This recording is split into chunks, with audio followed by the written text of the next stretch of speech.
Hey guys and welcome back to my channel. This is part 3 of What If Itachi was in Bleach. Before we begin, don't forget to like, share and subscribe, and also go and support the author, link in description. 145 years before Rukia Kuchiki's arrival in Karakura town. The academy grounds were in absolute splendor to behold in springtime.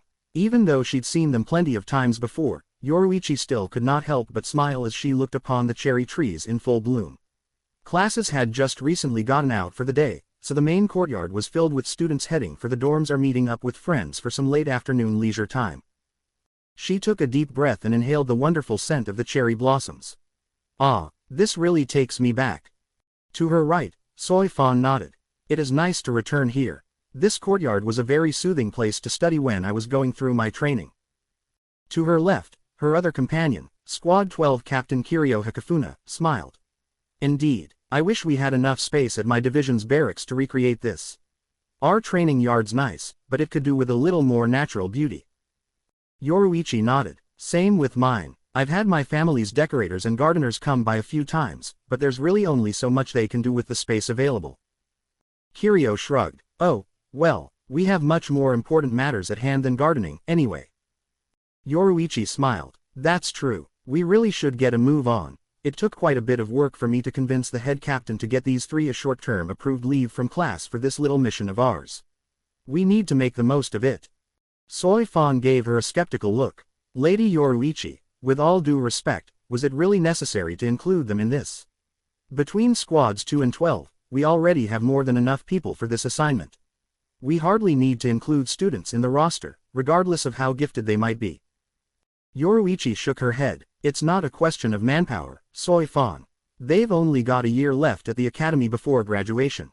I'm sure that they've been studying hard since the last little operation we took them on, but there's no better preparation for what they'll face out there once they're through here than to get them out into the field as much as possible. She's right, Soy Fan, said Kiryo. Besides, as you're well aware, there's more to being a soul reaper than just purifying hollows and performing the Konso on lost souls. The mission that we're going on is an ideal example of an assignment that falls outside those first two tasks. Academy students don't normally get much exposure to missions like ours, so if we can give a few members of the advanced track a taste of the more exotic assignments that they might be given once they join us on active duty, they'll be much more prepared for them when the time comes. Very well, Soy Fan conceded, but why these three in particular? They're the best of the 5th-year advanced track. But if we're only looking for quality, then shouldn't we be seeking out students in the 6th-year group? Yoruichi smirked. Normally you'd have a point, Soy Fan, but even the students in their last year got nothing on these three. Their most recent test scores are proof enough of that. Not to mention that one of them in particular is shaping up to be the most sought-after recruit of his class. Chirped Kiryo with a grin. I've been meaning to work on my sales pitch for him, but you've been hogging him all to yourself, Yoruichi. That ends today. You're not getting him without a fight. Yoruichi chuckled. Bring it on, Kiryo. Soy Fan looked around the courtyard. So, where do you think Itachi's at? Should we check the dorms? Yoruichi shook her head. From what I've heard, it seems that he likes to go to the library once class is over. Let's start there. Hopefully the other two will be there as well, said Kiryo. It would save us some time. Indeed, she mused, and from what Ria and Shisui told me after that mission last year, it would seem that the three of them have become a little group of their own, at least if the way they fought against the Hollows together is any indication. We might just get lucky. The three of them made their way to the library, but it turned out that luck wasn't quite on their side. They found Itachi sitting near the back reading, but neither Jiraiya nor Visilia were with him. So much for finding all three at once, Soy Fan muttered. Yoruichi shrugged. We'll track the other two down soon enough. Forget about them for now, said Kiryo, eagerly eyeing Itachi. Let's go say hello. Yoruichi was amused. She hadn't seen her colleague this excited about a man in quite some time. She wondered how Kiryo's lieutenant would react if she learned that her captain's attention was at risk of being stolen by someone else. Hiyori Surugaki was notoriously temperamental. You'd better hope that Kiryo doesn't talk about you in front of her lieutenant, Itachi, she thought. I'd hate to imagine what Hiyori would do to you. She saw him look up as the three of them approached. Yoruichi. Soy Fan's eyes narrowed. That's Captain Shihoin or Lady Yoruichi to you, Itachi Uchiha. Kiryo put her hand on Soy Fan's shoulder. Calm down, Soy Fan. We're in a library, after all. That still doesn't mean that he should be allowed to address Lady Yoruichi so informally, Soy Fan huffed. Yoruichi laughed. Soy Fan, you really need to lighten up. I've told him before that it's fine for him to address me like that. Honestly, I prefer it that way. How's it going, Itachi? Itachi nodded as he stood up to greet her. Very well, thank you. It's been some time, Yoruichi. Kiryu gave her a knowing smirk. You two are on a first-name basis. What have I been missing out on? Yoruichi chuckled. I know where your mind's going, Kiryu, and it's nothing quite like that. Although I wouldn't exactly say no if it were, she thought as she looked the handsome student over. Itachi, you're a treat for the eyes that never gets old. She saw him tense up ever so slightly. Was he aware of how she was eyeing him? Yoruichi had thought that she was being subtle, but apparently Itachi's senses were even sharper than she had previously realized.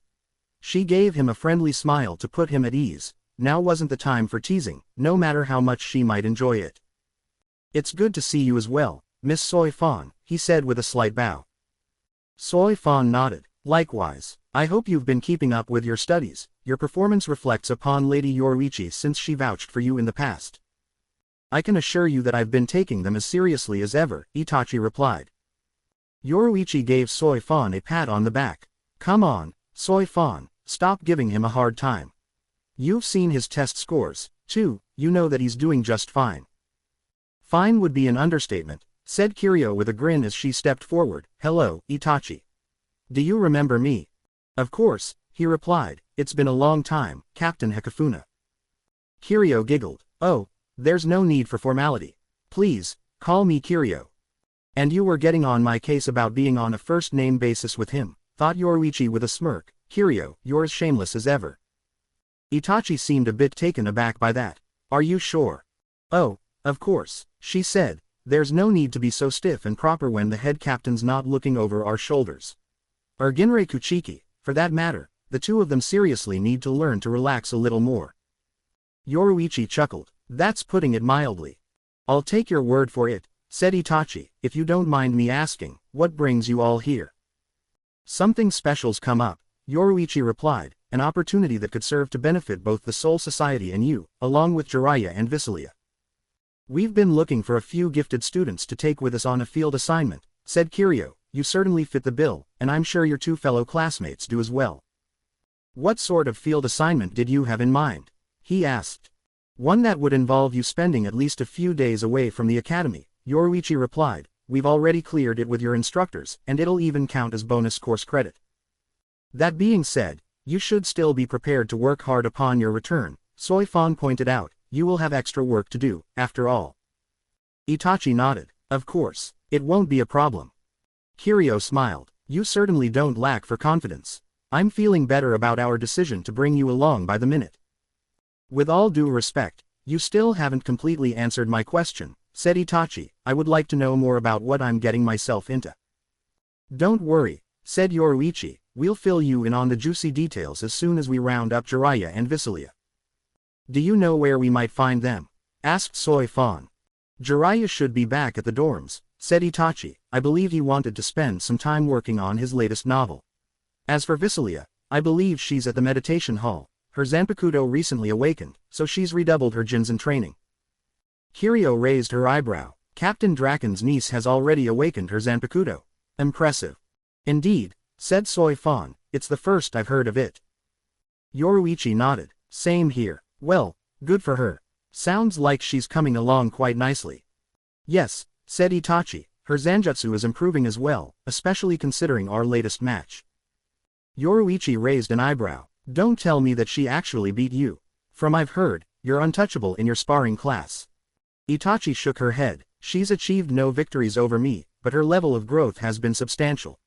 In that light, I would say that our sparring matches have been a success. Soy Fan's eyes narrowed. Are you saying that you've taken it upon yourself to train her in lieu of the academy's instructors? No, said Itachi. She initiates the challenges of her own free will. However, that does not mean that I cannot use them to help her refine her technique. Yoruichi smiled. Well, how about that? You took a potential rival and turned her into a friend. Itachi, you're really something else, you know that. Itachi looked a bit taken aback. What do you mean? Yoruichi chuckled and shook her head. Never mind. Come on, let's go and round up the others. We've got a lot of material to go over before we hit the road. Sorry for the short notice, said Yoruichi as she opened the door to an empty lecture hall. Itachi shook his head. It's all right. It's not like any of us were busy. Easy for you to say, Jiraiya retorted. I was just about to have a big breakthrough on my next chapter. I was so close, I could feel it. All I needed was just a little something extra. Visilia glared at him. Let me guess. Another trip to the women's bath for research. Pervert. Jiraiya held up his hands in faux surrender. Hey, now, there's no call for that, little Miss Visi. How many times do I have to tell you to stop calling me that? She snapped. Kiryu giggled as the three of them took their seats in the front row of the hall. My, if your banter's any indication, I have a feeling that we won't lack for entertainment on this assignment. Yoruichi smirked. Well, a comedy act never hurts morale, so I'm all for it. Soi Fan rolled her eyes. Lady Yoruichi, please don't encourage this sort of behavior. I'm with her, thought Itachi. I'd like to get through this mission without Visilia being at Jiraiya's throat. Yoruichi gave her bodyguard a smile. Oh, all right, Soi Fan. At least, I think we can save it for the road. How far will we be traveling on this assignment? Asked Itachi, rather intrigued as to what Yoruichi was getting him involved in. Quite some ways, Yoruichi admitted, even with periodic use of shunpo, for students like you it'll be quite the trip on foot. And we won't be using shunpo the whole way, Kiryu added, we can't have you three getting worn out on us, after all. Hold on there, said Jiraiya, I know we may not exactly be at your level of proficiency yet but give us some credit. We're in the advanced track for a reason, after all. Yoruichi nodded. Believe me, we're well aware of that. The three of you have gotten superb marks in your Ho-Ho class, and none of us are doubted your abilities. However, we'll still be pacing ourselves on this one, for your sakes as well as that of our subordinates. Understood, said Itachi, we'll do our best not to slow you down. So where exactly are we going? Asked Visilia. We'll come to that in a moment, said Kiryu. Fist things first, how much have your history classes taught you about the era of the Soul Society that predates the Central 46 and the 13 Court Guard squads? All three of them raised their eyebrows. They certainly hadn't been expecting that particular line of questioning.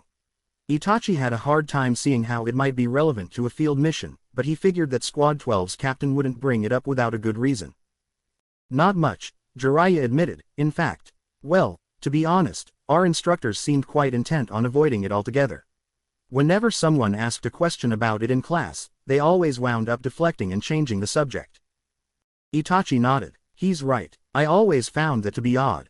If the instructors say anything at all, they only refer to it as a period of corruption and violence before moving on to another topic. There's surprisingly little material available in the student library that so much as references it, either. Visilia closed her eyes for a moment, and Itachi realized that she knew the answer. It's because they don't want us to study it. In fact, with each passing generation, they've been doing everything in their power to bury the memory of that era. Yoruichi nodded. You're correct. Let me guess. The Draken family archives are much more comprehensive than those of the student library, correct? Visilia's eyes widened slightly. Yes, how did you know that? Yoruichi smirked. I'm from a great noble house too, remember. The Central 46 wouldn't dare touch our archives, so they've survived the slow historical cleansing that's been taking place over the past 2,000 years.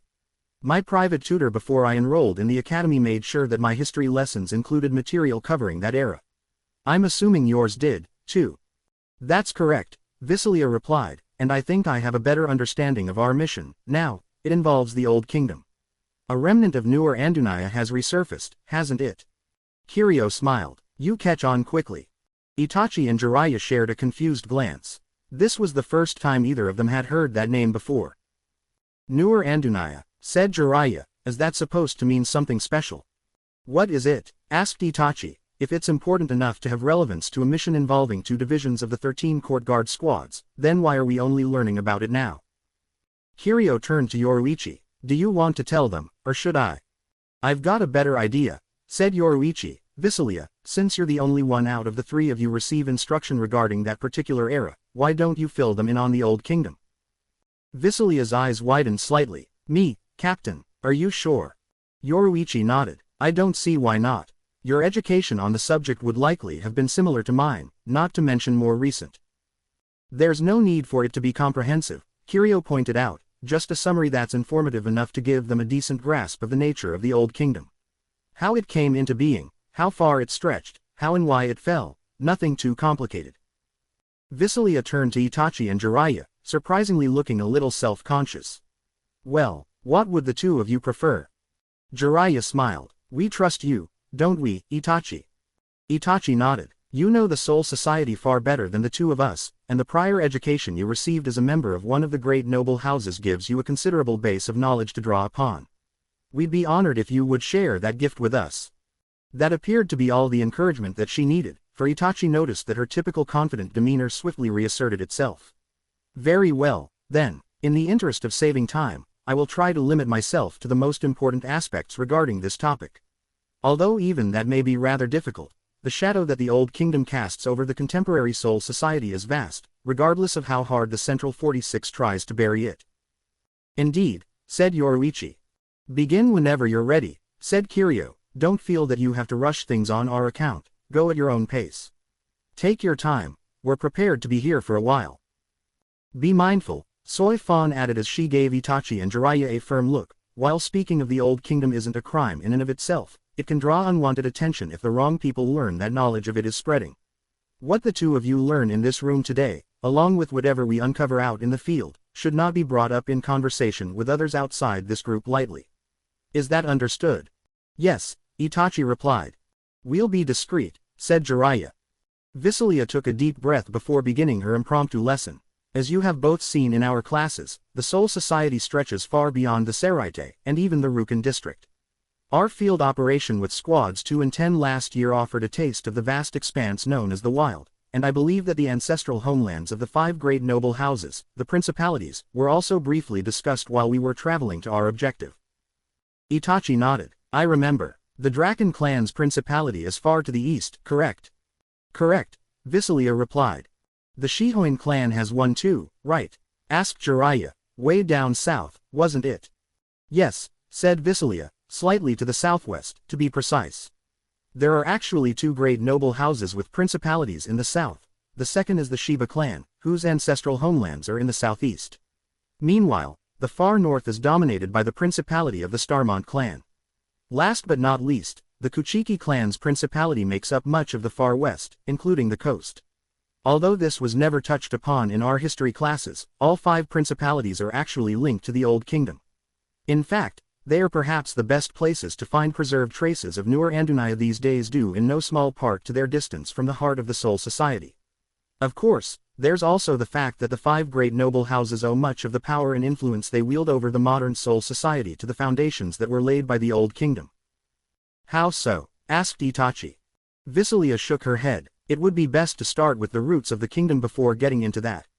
It's further back than most people are aware, roughly 6,000 years, give or take a century or two. Jiraiya whistled. That long ago, Itachi's eyes narrowed. Interesting.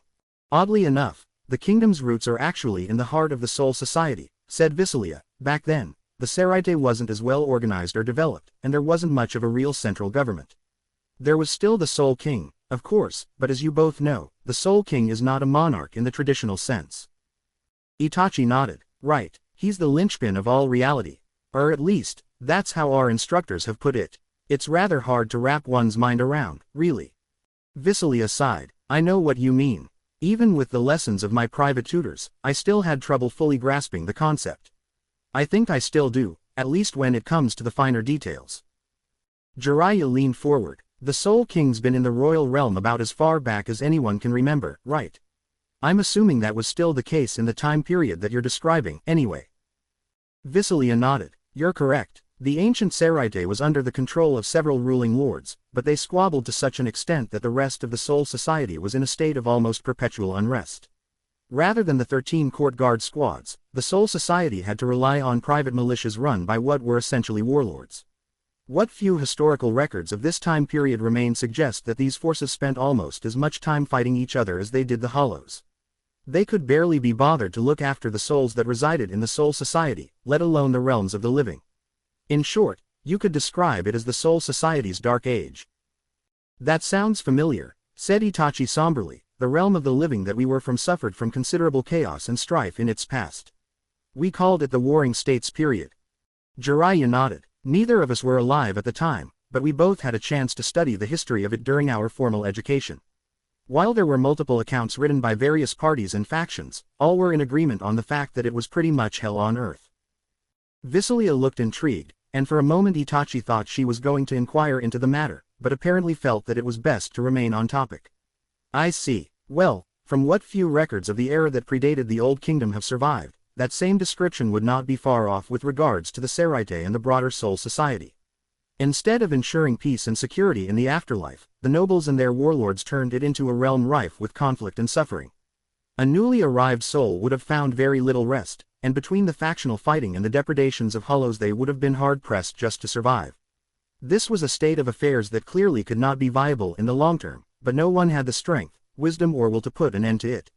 The denizens of the royal realm washed their hands of the matter. As long as the flow of souls between the Soul Society and the realms of the living continued, that was all they felt the need to worry about. But without a unified force to ensure balance, the flow of souls would have been threatened regardless, Jiraiya pointed out. You're not wrong, Visalia conceded. However, for whatever reason, those who resided in the royal realm apparently felt that the threat wasn't severe enough to warrant action. Hence the petty conflicts continued, until a group of noble families decided they'd had enough. Rather than remain in the Seraite and continue to play a role in the never-ending squabbles, they took all their assets, household vassals, and many like-minded and desperate souls into what amounted to a self-imposed exile. They passed into the west, reached the far shores, and then built ships. The great western ocean was largely unexplored in those days, but rumors from a few brave mariners spoke of islands that could be inhabited. No maps to these islands had been made, and in fact such talk was largely dismissed as the idle chatter of daydreaming fishermen. The wayfarers, as the records of those days refer to them, were desperate to escape the civil strife of the Continental Soul Society and seized upon these rumors as a last hope for a chance to start anew. Once sufficiently large and numerous ships had been constructed, they sailed into the setting sun and disappeared. The Seraite and the rest of the Soul Society wrote them off as lunatics, and the wayfarers' voyage became joking referred to as the Great Journey, with most seeing it as an elaborate form of collective suicide. Itachi folded his arms. Let me guess. The wayfarers ultimately had the last laugh. Yoruichi chuckled. You could say that. Visalia nodded. Indeed, whether by luck or design, they eventually came upon a large island. It was fertile, surrounded by waters that teemed with life, and was rich in mineral deposits, particularly beneath the mountains that made up the island's center. Scouting parties were eventually able to map the shape of the entire island, and it roughly took on the form of a large nine-pointed star. That shape, combined with the fact that navigation by starlight had been crucial to their survival during the Great Journey, ultimately contributed to the kingdom's name, Nur Andunaya, the realm of starlight. Jiraiya raised an eyebrow. I can appreciate the name, realm of starlight, but Nur Andunaya. What language does that originate from? It's an offshoot of the tongue that dominated the noble circles of the Seraite back in those days, Visalia replied. While the wayfarers wanted to start anew, they naturally could not completely abandon their preferred means of communication. Instead, they developed a new form to symbolize their fledgling realm. The records that survive refer to it as Andunayan. Two distinct flavors were known. Generic Andunayan was the tongue of the common folk, while High Andunayan was spoken by those who came to rule the island. At the height of the Old Kingdom's dominance, both dialects were known throughout the Soul Society, but nowadays to find anyone with more than a passing knowledge of them is quite rare. Kiryu smiled. Quite rare outside of the nobility, that is. Quite true, said Yoruichi. Learning both Common and High Andunayan in addition to our modern tongue is basically required by all children of the nobility, especially in powerful clans like mine and Visalia's. Itachi was curious. Why? The Soul Society's rulers have been trying to suppress knowledge of the Old Kingdom, right? Wouldn't banning the study of its dominant language be part of that effort? It is, at least when it comes to general education, said Soi Fan. However, nobles are granted an exception due to so many ancient and valuable manuscripts being written in the Old Kingdom's tongue. The same goes for certain soul reapers and officials in key positions. Jiraiya smirked as he looked at Kiryu. Like high-ranking officers in Squad 12, right? Kiryu nodded. Correct. While each division maintains its own records, Squad 12's archives are by far the most expansive. Due to the fact that much of our work isn't quite the same as your typical hollow extermination or conso missions, we often find ourselves relying on books, scrolls, and other such documents from ancient times. Knowledge of both generic and high Andunayan is essential for my division, and officers are given lessons in how to read and translate it after a probationary period in the unit. I see, said Itachi before turning back to Visilia. Since the language is so prominent in the Soul Society's past, I'm assuming that when the Wayfarers returned from their self-imposed exile they came in force. Visilia smiled. Correct, although it was not without substantial preparation. While they were quite happy with their new island kingdom, the Andunayans still desired to remain informed as to what was happening in the rest of the Soul Society.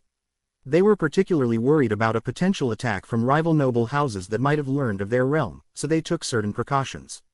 The records don't offer precise dates, but it would seem that about 200 or 300 years after the establishment of Newer Andunaya the kingdom began to dispatch spies to the mainland. These came in a variety of forms, including fishermen, merchants, mercenaries and more. Regardless of their disguise, their purpose remained the same, to pass along any vital information regarding activity in the Continental Soul Society back to the island kingdom. Jiraiya's eyes narrowed. So, did the nobles who stayed behind in the Seraite ever learn of the new kingdom? Visilia shook her head. Not until the Andunayans returned to the western shores roughly 700 years after the Great Journey. What brought them back? Asked Itachi. If no one had learned of their new kingdom, then why would they return to the land that they'd been so desperate to leave behind? For centuries, it had been their policy to remain detached from the rest of the Soul Society, said Visilia. However, the infighting that had plagued the Seraite and beyond had only gotten worse since the Great Journey. Hardly anyone was bothering to oversee the flow of souls, and hollows were running rampant. It was not a situation that could be allowed to stand for much longer, regardless of the Andunayans' wishes. A soul society that does not protect souls and preserve the balance between the afterlife and the realms of the living is an invitation to the apocalypse. It wouldn't matter how isolated Newer Andunaya was, they'd be caught up in the inevitable cataclysm just the same as everyone else. Jiraiya nodded. So they were acting out of self-preservation when they returned. Makes sense, although it does take away some of the nobility. Visilia shook her head. While self-preservation did indeed play a role, the records that survived to this day indicate that it wasn't quite that straightforward. In the years leading up to the return, a new king ascended to the throne of Newer Andunaya. The realm was very different than the small and isolated kingdom it had started out as. Although the rest of the Soul Society was unaware of it, Newer Andunaya had become the afterlife's first true naval power. The Andunayans had grown greatly in numbers, and they were not confined to their single island. They had charted and colonized numerous other islands over the centuries, and their mastery of seafaring was unrivaled. At the same time, ever wary of potential discovery and attack from outsiders, they'd refined their knowledge of forging weapons and armor. Although they had no zanpakuto, they were well versed in the arts of making spirit weapons. Itachi raised an eyebrow. This was the first time he'd heard that term. Spirit weapons. Visilia smiled. Our academy instructors may focus on the zanpakuto, but in truth they are not the only weapons out there that can be used to take on hollows. Before Etsu Namaya conceived and created what we recognize as the modern zanpakuto, our ancestors needed another way to fight hollows. Kido was useful, as was Hoho and Hakuda, but without actual weapons to complement them their effectiveness would have been severely reduced.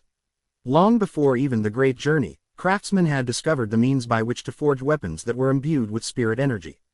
While not as adaptable or powerful as the zanpakuto, they could still perform two of its key functions, the kanso and hollow purification. When paired with skilled wielders with considerable amounts of spirit energy, these weapons proved to be quite effective. While they may have eventually been supplanted by the zanpakuto, you can still find spirit weapons scattered across the Soul Society, and in the right hands they are capable of going toe-to-toe with the blades of Soul Reapers. Jiraiya chuckled. Let me guess. The Andunayans turned out to be better than most when it came to creating these spirit weapons, right? Indeed, said Visilia, the apex of the age of spirit weapons was reached under the Andunayans. They took the craft to an art form like none before them, and despite the old kingdom's downfall, the weapons forged by its craftsmen are still highly sought after by collectors and warriors alike. Many pieces created by Andunayan smiths are one of a kind, imbued with such potent spirit energy that they're rumored to be equal to that of a Soul Reaper's Shikai. Jiraiya whistled. Impressive. You've got that right, said Yoruichi. The 13 court guard squads are always on the lookout for such weapons. We don't want them falling into the wrong hands. Squad 12 actually has a vault beneath its barracks devoted entirely to storing the ones that Soul Reapers have found in their missions. Kiryu sighed. Unfortunately, our collection is far from complete. So many powerful spirit weapons remain unaccounted for. Yoruichi winced. Yeah, and noble families like mine are part of the problem. What do you mean? Asked Itachi. Powerful clans tend to be given a lot of leeway by the Central 46, said Soy Fan. That includes, among other things, the types of weapons such families are allowed to issue to their household guards and vassals. Yoruichi nodded. The Shihoin clan has its own stockpile of spirit weapons, including several unique pieces with great power. The other great noble houses have their own arsenals and collections, and they jealously guard them. No one outside of a house's elders and guard captains knows the exact number of pieces that said clan has collected or the nature of them. That seems like a rather dangerous setup, said Jiraiya, with each noble family seeking out ancient weapons and keeping which ones they've acquired a secret. That's practically begging for an arms race between rival clans. Itachi's brow furrowed in thought. It does seem unstable. What keeps the clans from using these weapons against each other? The might of the 13 court guard squads, said Soy Fan. If any of them engage in violence against each other and threaten the security of the Seraite and the broader Soul Society, they will bring the full wrath of our forces down upon them. Soy Fan's right, said Yoruichi with a dark look in her eyes. In fact, part of Squad 2's duties, or rather, those of the stealth force, is to keep the peace within the Seraite and look for signs of unrest. We're always on the lookout for indicators that one noble house or another may be attempting to assert its power in a manner that disrupts the order of the Soul Society, and that includes keeping watch for hints of potentially lethal power struggles between the clans. Every member of the nobility knows this, and in the past the stealth force has acted to put down uprisings and civil wars before they begin. And we've done so without hesitation or mercy. She didn't go into further detail, and she didn't have to. Itachi could quite easily imagine what that might entail.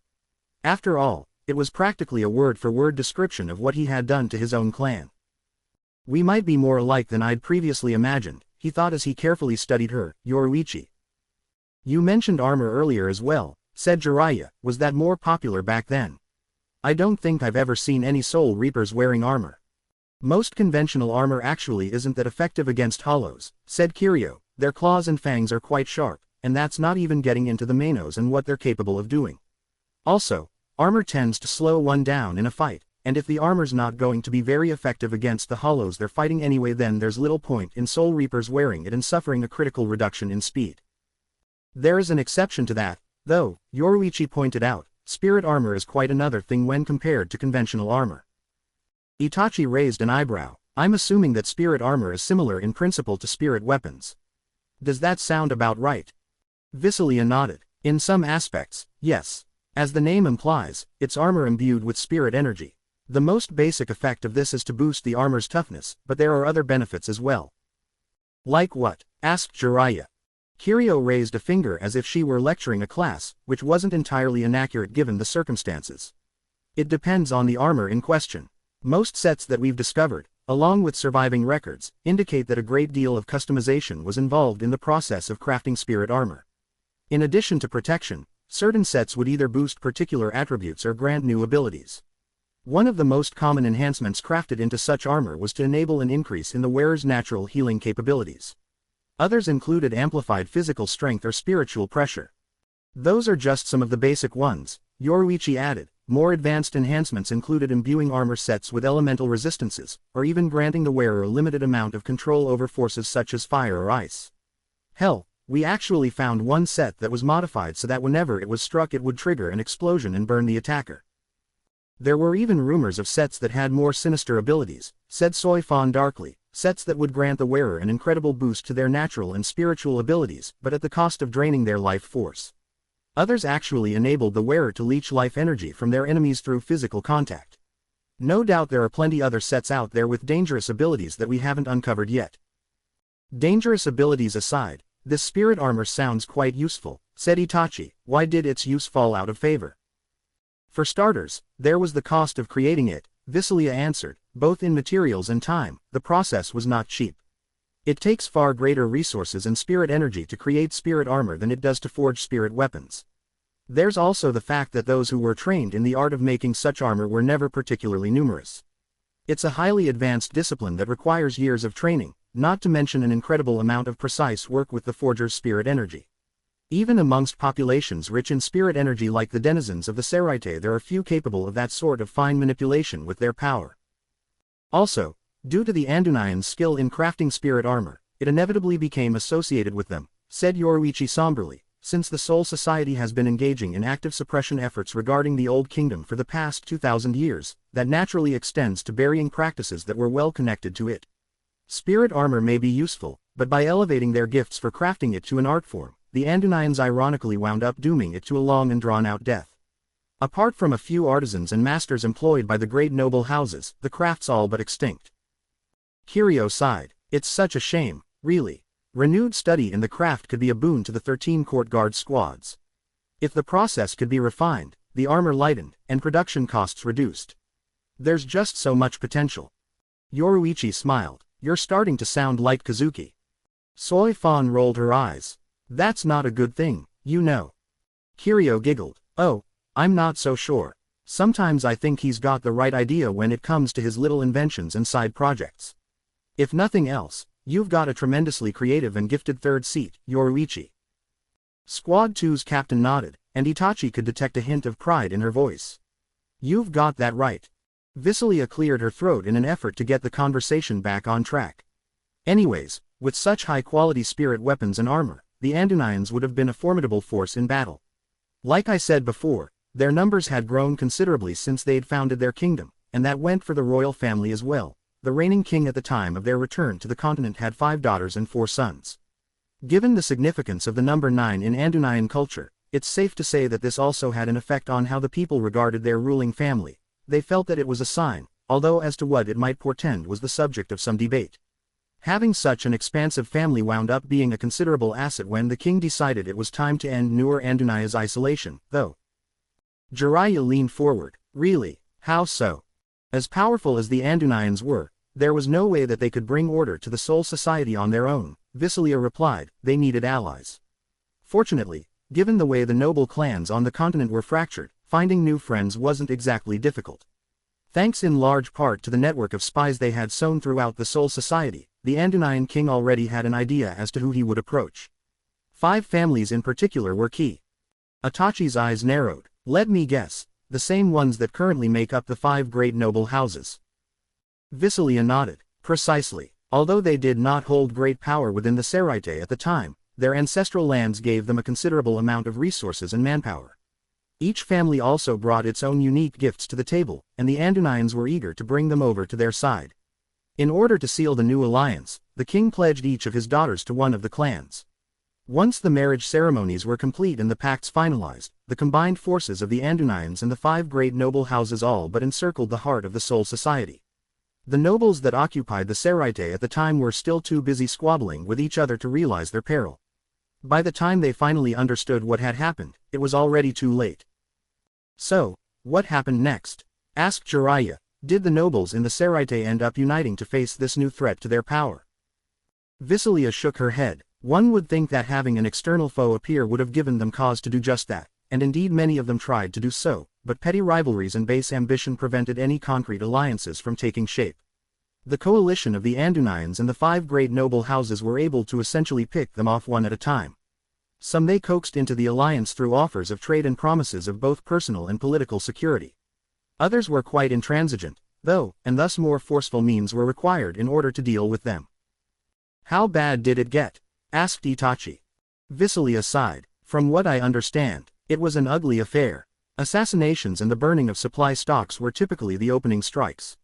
Spreading misinformation, stealing weapons, hostage-taking.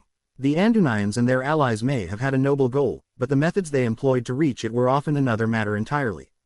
With a hostile house reeling from an extended campaign, being weakened severely from the shadows before they even had a chance to face the Andunians in open combat, by the time those that had refused to yield were able to marshal their forces they were at a considerable disadvantage. Even on their way to the field, they weren't safe. The Andunians and their allies would subject them to withering hit-and-run strikes, attacking at night to maximize confusion and panic. It was quite rare that they had to face an intact army on the field. Most of the time their enemies could only bring forth a battered and demoralized force by the time the sabotage campaign was complete. Itachi nodded. Campaigns like that sounded very familiar. Not necessarily heroic, but no doubt it was quite effective. Indeed, said Visilia, our instructors in the academy may not like to talk about, but according to my private tutors it's an excellent example of how conquest should be conducted. By offering friendship, security and wealth with one hand while holding a knife behind their back with the other, they executed a divide-and-conquer strategy that had no historical precedent in the Soul Society. Nothing even close to its scale and sophistication had ever been attempted before, and the petty nobles of the Seraite had no idea how to respond. Riven by pointless rivalries and driven to new depths of paranoia by the campaign, unity proved beyond them, and that wound up being their undoing. Jiraiya rubbed his chin in thought. Maybe, but still, there's something missing in all of this. If the Seraite was truly overwhelmed, then why didn't the Royal Guard step in? A situation as drastic as the one you're describing had to have fit whatever criteria they might have had for intervention. Visalia nodded. That's true. To be honest, the fact that the Royal Guard refused to intervene in the entire conflict has long been a mystery that's baffled scholars. There are several competing theories, but no conclusive answer has ever been provided. Yoruichi smiled. I remember Minerva told me hers during one of lessons. She believed that the Royal Guard recognized that the Andunians and the houses allied with them would be much more capable of providing safety and security for the broader Soul Society, along with enabling much more active hunting of hollows in the realms of the living to help preserve the balance of souls. Due to that, she surmised that the Royal Guard essentially sat out the conflict until the Andunians finally secured the Seraite, and then came to an accommodation with them afterwards. That's certainly plausible, said Kiryu. It's also possible that the Andunians may have found a way to reach out to the royal realm beforehand and explain their intentions. Whatever the case may be, in the end it's irrelevant, said Soi Fan. The Royal Guard's primary mission is to protect the Soul King. As long as they determined the Andunians and their allies to not be a threat to the Soul King, any other concerns would have meant little to them. Not necessarily, Yoruichi argued. Preserving the balance of souls is important, although it's not something that the Royal Guard would directly involve themselves in unless they felt there was no other alternative. Soi Fan nodded. That's true, Lady Yoruichi. I should have accounted for that. Yoruichi shrugged. Don't worry about it. Anyway, it was all so long ago that it hardly matters why they sat out the whole show at this point. True enough, said Visalia, it was more than enough to ensure the end result. The Andunians and their allies took control of both the Rukan district and the Seraite. For an outside force to accomplish such a tremendous feat was quite a shock to both nobles and commoners alike, and many feared what the new order might bring. According to the records, it was the period immediately after the conquest that proved to be the tensest. Everyone outside the coalition was desperate to know just how the victors would preside over the vast realm and what it would mean for the people going forward. What ultimately happened? Asked Itachi. Visalia smiled. In short, it was the beginning of a new golden age for the Soul Society. The Seraite was finally brought under a single strong, central authority, and unity there meant greater cohesion for the Soul Society as a whole. The army marshaled by the Andunians and their allies became the kingdom's peacekeeping force, and it was also used against hollows in the realms of the living to great effect.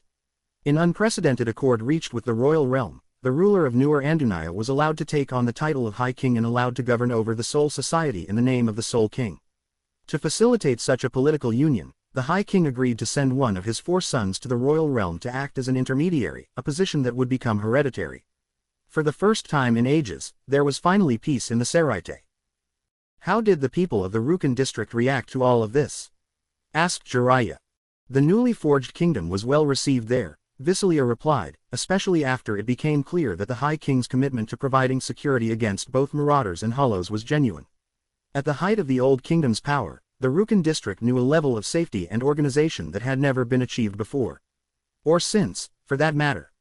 Yoruichi reluctantly nodded. All too true. It's sad to say that the Central 46 doesn't share the same level of concern for the Rukan district as the Old Kingdom did. They tend to focus more on the Seraite, which means that the 13 court guard squads oftentimes don't get out into the Rukan district to keep the peace as much as we should. I wish that weren't the case. Kiryu sighed. Yes, it's quite a sorry state of affairs. Hollow intrusions, like the one you and Itachi found yourselves on the other end of the night you met Yoruichi and Unohana, have become more common lately as a result of the Central 46's insular thinking. It's still not as bad as the near anarchy and constant infighting that reigned in the days before the rise of the Old Kingdom, but it's hardly an ideal situation.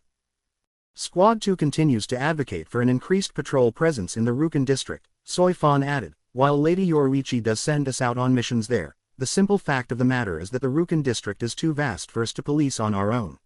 We need the cooperation of the other squads in order to effectively maintain a security presence out there, but with the Central 46 directing much of the necessary funding and resources to the Seraite, it's unfortunately tied our hands. Itachi leaned forward. If it's an issue of resources, wouldn't the most obvious solution be to increase the available manpower?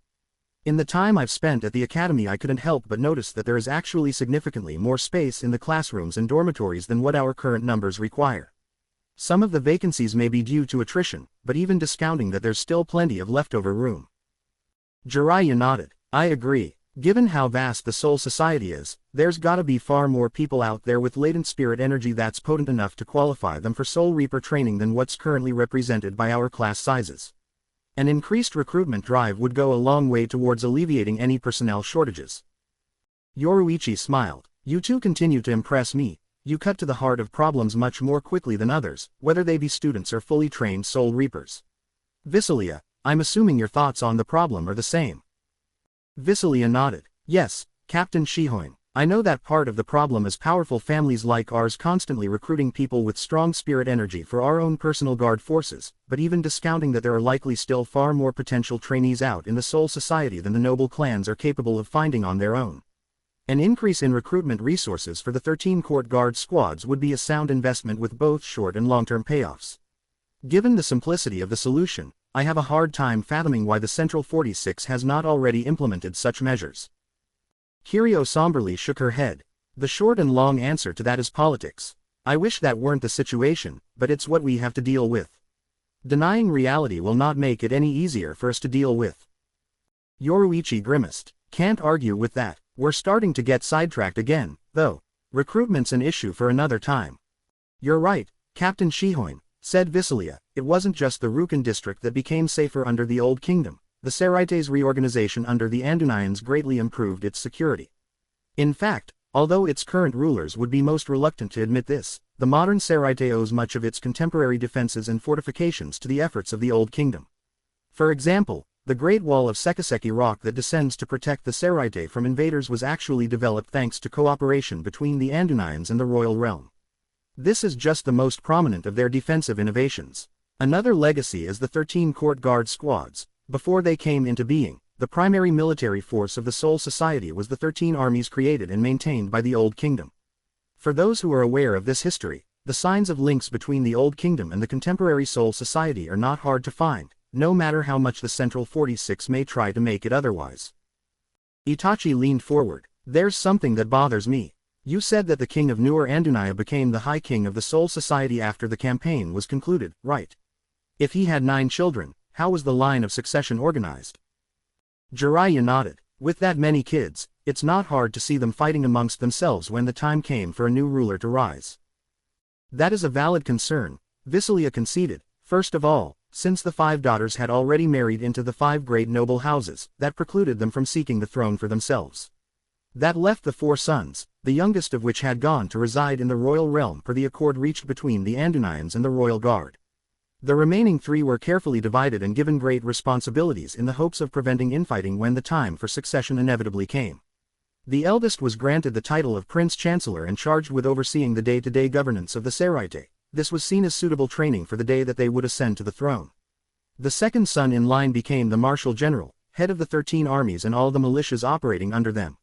The office of Marshal General became hereditary to members of the royal family, and while a powerful position, it also came with a decree enacted proclaiming that the holder of the title was ineligible for seeking the throne, so it was never passed to a firstborn child of any generation. Finally, the third son was granted the title of High Lord of Andunia and sailed west to rule the island that the Old Kingdom had been founded upon. His line would continue to hold dominance there until the Darfulth. Itachi raised an eyebrow. The Darfulth. My apologies, said Visilia, it's High Andunian. The translation into our common tongue would roughly be, downfall. As you might expect, it refers to the demise of the Old Kingdom, although the Central 46 would of course prefer that no one uses the High Andunian term for it nowadays. I see, said Jiraiya, and how did this downfall come about? From what you've been describing, it sounds like this Old Kingdom was not only powerful but popular with the people. It must have been faced with a truly devastating crisis for it to have collapsed. Visilia nodded. It was, but it was a crisis of its own making. Itachi leaned forward. What do you mean? For most of the thousands of years that it held sway, the Old Kingdom helped ensure peace and justice throughout the Soul Society, Visilia replied. However, as the power and prestige of the Andunians continued to grow, it began to manifest itself in increasingly open displays of arrogance over the passing millennia. These were small at first, the creation of new festivals and holidays, fresh honors and ranks bestowed upon those whom already held great power, that sort of thing. Initially these were believed to be relatively harmless gestures, little more than the boasting of a kingdom that had achieved unprecedented degrees of strength and unity over the Soul Society. However, these displays gradually grew to be more and more ostentatious, particularly among members of the royal family as they competed with each other. Soon it wasn't just festivals and grand titles but extravagant monuments and grandiose military expeditions, all borne at great expense. The pride of the High Kings swelled with each subsequent generation, until at last one known to history as Arn Melgothran, he who arises in might, committed the ultimate sacrilege. He declared himself to be sovereign over all of creation, an explicit challenge to the royal realm and the sole king. Jiraiya shook his head. That couldn't have ended well. Indeed, said Visalia grimly, it stirred tremendous outrage throughout the Soul Society. The growing arrogance and greed of the High Kings and their closest supporters had been borne by the people of the Soul Society with a correspondingly increasing amount of distrust and resentment, and this wound up being the straw that broke the camel's back. The majority of the aristocracy, including the heads of all 5 great noble houses, demanded that Arn Melgothran abdicate the throne and go into exile as penance while allowing the current Prince-Chancellor to claim the kingship. Unfortunately, not only did the High King refuse to do so, he was backed by the Marshal General, his second eldest son. The rulers of the Soul Society soon became split into 2 rival factions, those loyal to the High King, known as the Sovereigntists, and those loyal to the Prince-Chancellor, who became labeled as the Successionists. While the might of the kingdom's military was on the side of the Sovereigntists, the Successionists held the support of not only the bulk of the noble families but also the common people. More importantly, though, was the fact that the royal realm was on their side. With tensions rapidly reaching a boiling point, it was only a matter of time before the standoff erupted into civil war. Itachi's eyes narrowed. So what spark lit the powder keg?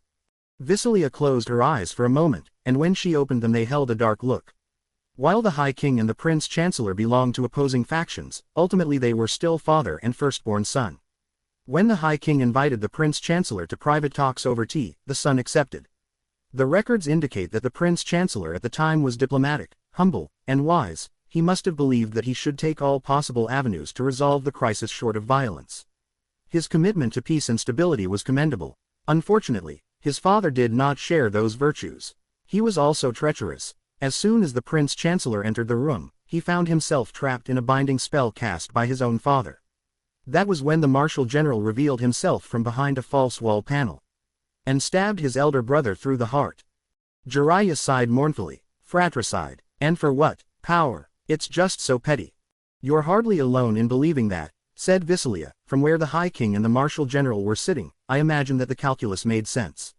They likely saw it as eliminating the leader of their opposition, and probably hoped that without the head the body would die. However, that wound up being a grievous miscalculation. The Prince-Chancellor was beloved by both the aristocracy and the common folk, and despite the statements from the High King proclaiming his eldest son a traitor to the realm, they were enraged at his death.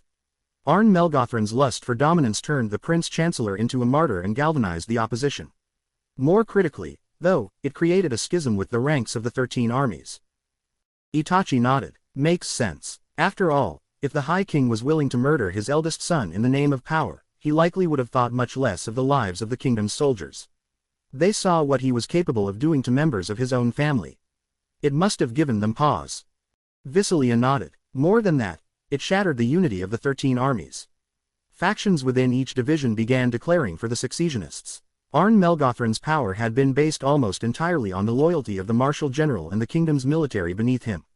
With that power base now divided, the High King's position became much more vulnerable. Yoruichi smirked. There's a delicious irony to it all, really. The High King and the Marshal General had intended to cripple the opposition, but by killing the Prince-Chancellor they instead inflicted a mortal wound upon their own cause. Quite so, said Visalia. The Prince-Chancellor's murder became the catalyst for the bloodletting that followed. Units of the 13 armies that had declared for the opposition attempted to arrest the High King and the Marshal General. However, Sovereigntist soldiers were able to secure the 2 men and spirit them away before the opposition could take them into custody.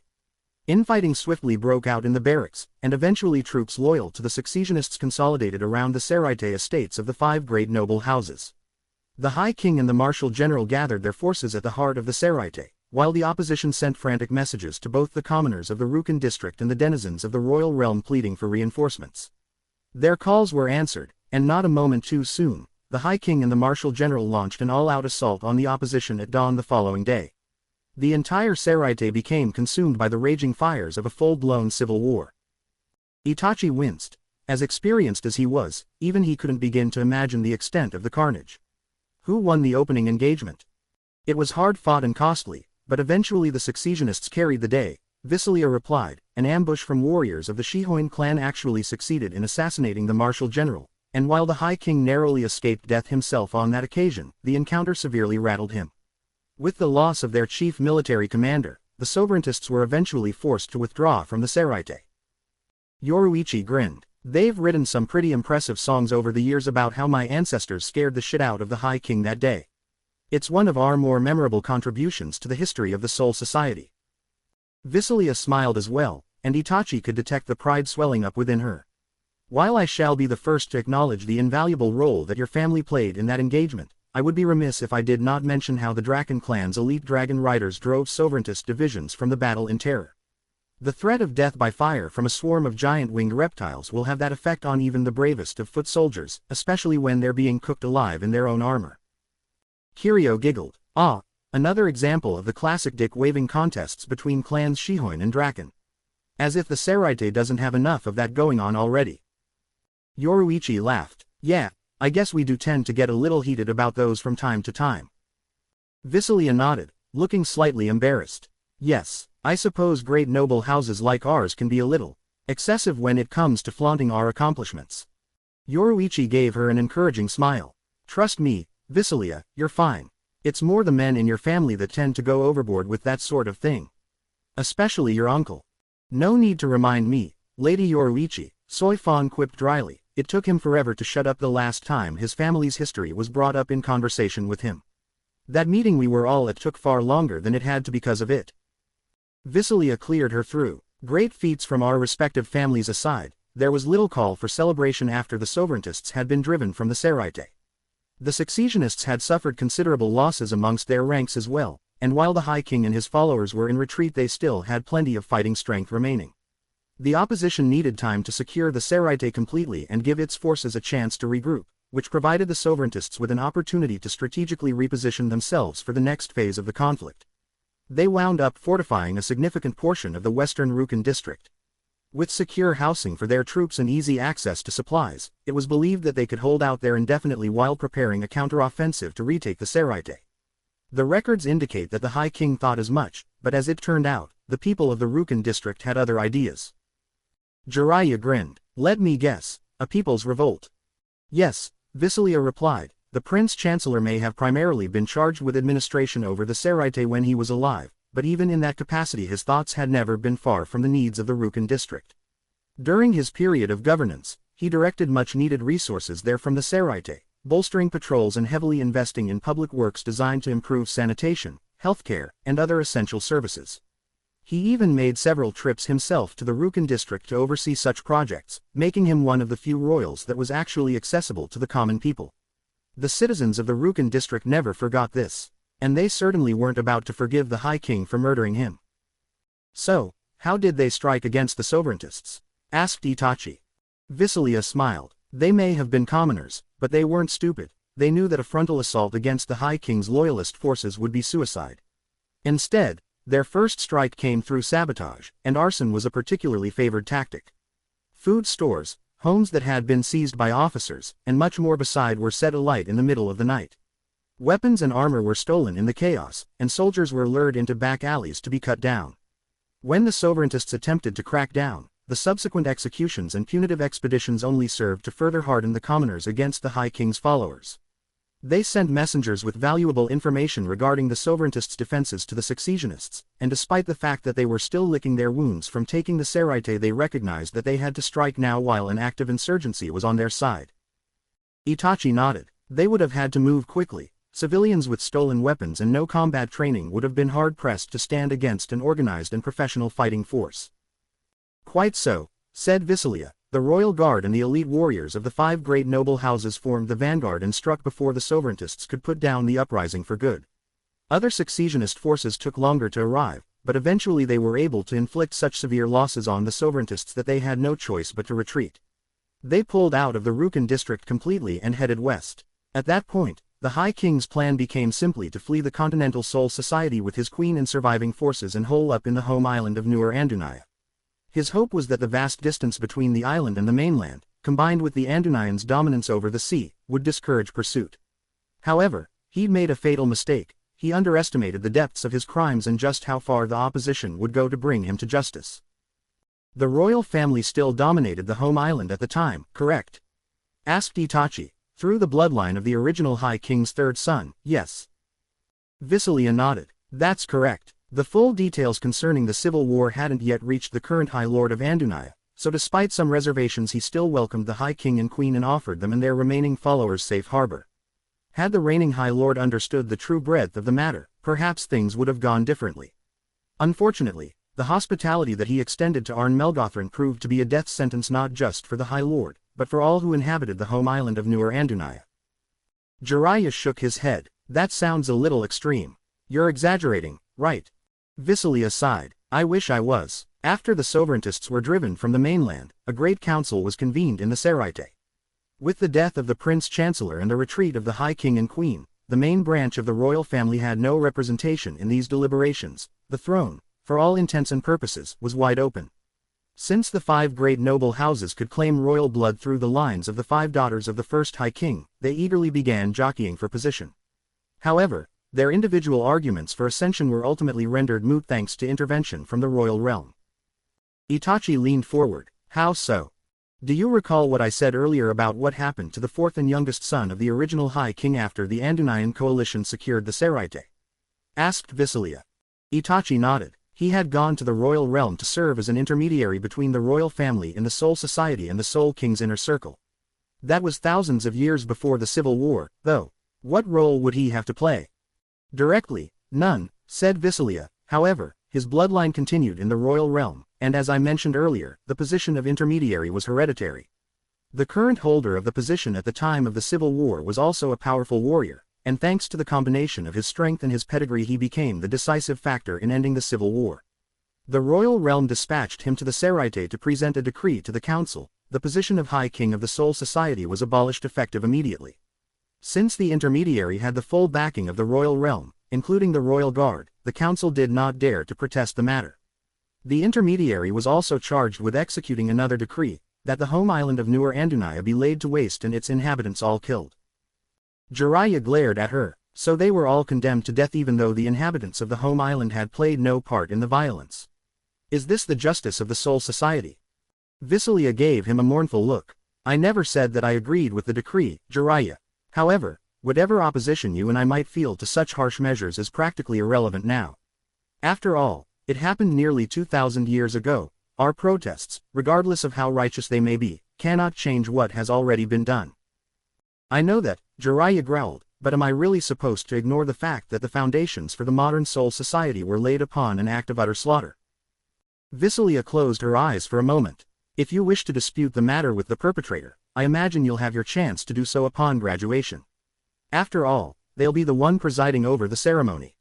Both Itachi and Jiraiya were caught completely off guard by that. They knew instantly who she was referring to, and it hit like a punch to the face. You're serious, Itachi murmured. Jiraiya shook his head. I'll be damned. Visalia nodded solemnly. Yes, his original Andunayan name has been lost to history. Deliberately, he abandoned it as a symbol of his dedication to carrying out his mission, and the Central 46 has since purged all traces of it from records official and otherwise. The name he took on as a replacement is one that you know quite well, Genryusai Shigekuni Yamamoto. I think I'm starting to see how he actually became head captain, Jiraiya quipped with a dark edge in his voice. Even back then, his power was almost beyond reckoning, said Visalia. No army was required to destroy Nur Andunaya. A single ship took the future head captain to his destination. The Andunayans believed it was carrying an envoy seeking to offer terms. They did not realize that it actually bore their downfall. Not many eyewitness accounts from the sailors were preserved, but one did survive in the Draken family archives. Yoruichi nodded. The Shihoin family archives have one as well. One of my ancestors was part of the retinue on board the ship. I imagine their accounts and those preserved in your family's archives are similar. I believe so, Visalia replied. Please, feel free to point out any discrepancies if you hear them. Yoruichi smiled. I doubt I'll have any need for that. You've been doing pretty well so far. Thank you, Captain Shihoin, said Visalia before turning back to Itachi and Jiraiya. According to the records, the ship pulled right into the chief harbor of Nur Andunaya unopposed. Lord Yamamoto departed the ship alone, but not before giving an explicit order to the vessel's captain, that he was to immediately remove the ship from port as soon as he had gone ashore and put at least 5 miles between the vessel and the shore. And that he was not to return for him until it was over. I can't imagine what might have gone through that captain's mind as he pulled his ship out of the harbor, especially given what was subsequently unleashed upon Nur Andunaya. So, how did he do it? Asked Itachi grimly. How did head Captain Yamamoto go about murdering an entire island's worth of people? There was a long pause before Visalia responded. According to the records, everyone on the ship, from nobles down to lowly soldiers and crewmen, had an affinity for spirit energy. Therefore, they could all sense the moment Lord Yamamoto unleashed his Bankai. Even if they hadn't, though, they wouldn't have needed to. The flames that engulfed Nur Andunaya were of such intensity that the accounts compare it to a second sun being born on the surface of the earth itself. Even as far out to sea as the ship had gotten, people still jumped into the water for relief, so oppressive and powerful was the heat emitted. Given other accounts I've read of the head captain's power, it's quite frankly a marvel that the ship itself didn't burst into flames even at such a considerable distance. Jiraiya grimaced. Death by fire. That's a bad way to go. Another grim thought crossed Itachi's mind. You said earlier that the Andunayans had colonized other islands as well, right? What happened to them? They met the same fate, Visalia replied, although it was by Shikai, Lord Yamamoto's Bankai was reserved for the home island alone. One by one, the remaining island settlements were scoured by the flames of Ryujin Jaka. The royal realm would not allow any of them to stand, lest they be used as a base from which to rebuild Nur Andunaya. It took some time to track them all down, but in the end, the purge of the realm of Starlight was absolute. The islands themselves may still exist, but according to rumors the few sailors who ventured that far into the west have found only blackened and crumbling ruins. An example to any who might wish to set up a base of power separate from that of the Soul Society and the royal realm, said Itachi, sound about right. Visalia sighed. I cannot say for sure, but that's one plausible theory. In the end, it hardly matters. Nur Andunaya was destroyed, and the realm that was built on the foundations it lay in the heart of the Soul Society became the one that we all know today. The divisions of the 13 armies that sided with the opposition were reorganized into the 13 court guard squads, with Lord Yamamoto becoming their first and so far only head captain. The great council that had been convened after the Seraite and Rukan district was secured was eventually reformed and expanded until it took shape as the governing body we all recognize as the Central 46. Thus, the modern Soul Society was born, and it's been working continuously to bury all traces of its predecessor ever since. Kiryu smiled. It hasn't been quite as thorough as the Central 46 might like, though. That's where our mission comes in. Visalia nodded. Yes, I suppose I went on much longer than I should have. Forgive me for delaying you in presenting your mission briefing, Captain Hakafuna, Captain Shihoin. Yoruichi shook her head. Don't worry about it. After all, we were the ones who wanted you to give Itachi and Jiraiya the history lesson, and we gave you quite a meaty topic to boot. You did pretty well. Your instructors would be proud. Visalia smiled. Thank you, Captain Shihoin. Soi Fan gave her captain a pointed look. That said, we really should move on to our present concerns. The knowledge of the past will serve the students well once we arrive on site, but without mission-specific context it lacks value. Quite true, said Kiryu as she stepped forward. Visalia, you can sit down with Itachi and Jiraiya now. Captain Shihoin and I will take over from here. Visalia bowed. Understood, Captain Hakafuna. As she did as the captain instructed, Itachi watched as Kiryu went over to the chalkboard and sketched out a very rough map of the Soul Society. Meanwhile, Yoruichi pulled out an envelope from her captain's haori, which Itachi assumed contained their mission orders. She withdrew one sheet of paper and passed it to Kiryu. After consulting it for a moment, Squad 12's captain proceeded to make some modifications to her map, with particular attention to detail given to the area north of the Rukan district. The Andunayans ruled the Soul Society for millennia, Yoruichi began, and while for the most part it was considered to be a golden age, there were periods even before the Darfulth where the might of the High Kings was challenged. Large tribes of bandits and marauders have been active in the Soul Society throughout its history, although they've typically been considered more of a nuisance than an actual threat. Normally they're fractured and fight amongst themselves as often as they raid settlements. However, there have been a few occasions where they've set aside their differences to form a united front. That's when the danger they pose to the residents of the Soul Society is the greatest. There were a few large armies of raiders that were formed during the reign of the High Kings, said Kirio. When these gathered in sufficient strength, the Seraite would marshal its forces to put them down. While infrequent when viewed in the larger context of the Old Kingdom's history, these suppression campaigns could be rather lengthy affairs. After all, the bandits typically knew the wild much better than their opponents did. Still, eventually these raider armies would be cornered and forced into a major battle, and that would lead to their undoing. Yoruichi nodded. While many of them may have been skilled fighters, these marauders were no match for the discipline and strength of the forces that the Seraite could bring to bear against them. Still, despite the fact that these battles ended in victory for the armies of the High Kings, that doesn't change the fact that they were gruesome affairs. Once the campaigns were over, it was Andunayan tradition that grand barrows be carved into the land near the site of the fiercest fighting for their honored dead. Visalia's eyes widened. I've read about these Andunayan barrows before. Not only were the fallen soldiers of the Old Kingdom interred within them, but oftentimes their weapons and armor were laid to rest alongside them. Kirio smiled. I see you're already catching on. Good. That'll make this much easier. Itachi could guess where this was going. Has one of these barrows been discovered? Yoruichi grinned. Very good, Itachi. One has, although it was by accident. One of Squad 2's hollow hunting teams operating in the north stumbled across the entrance to one as they were finishing off their prey. Talk about a lucky break, said Jiraiya. Did they get inside? They were unable to do so, said Soi Fan. Not surprising, really. The barrows of the Old Kingdom were typically sealed with powerful Kido spells. Breaking through the entrance barriers alone is no small task.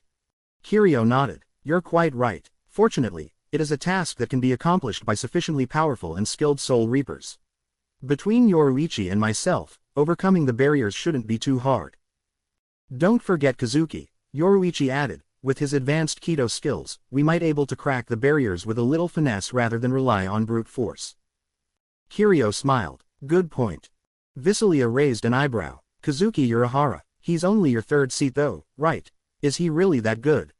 You'd be surprised, Yoruichi replied. Sometimes I think he's almost as good as Tessai.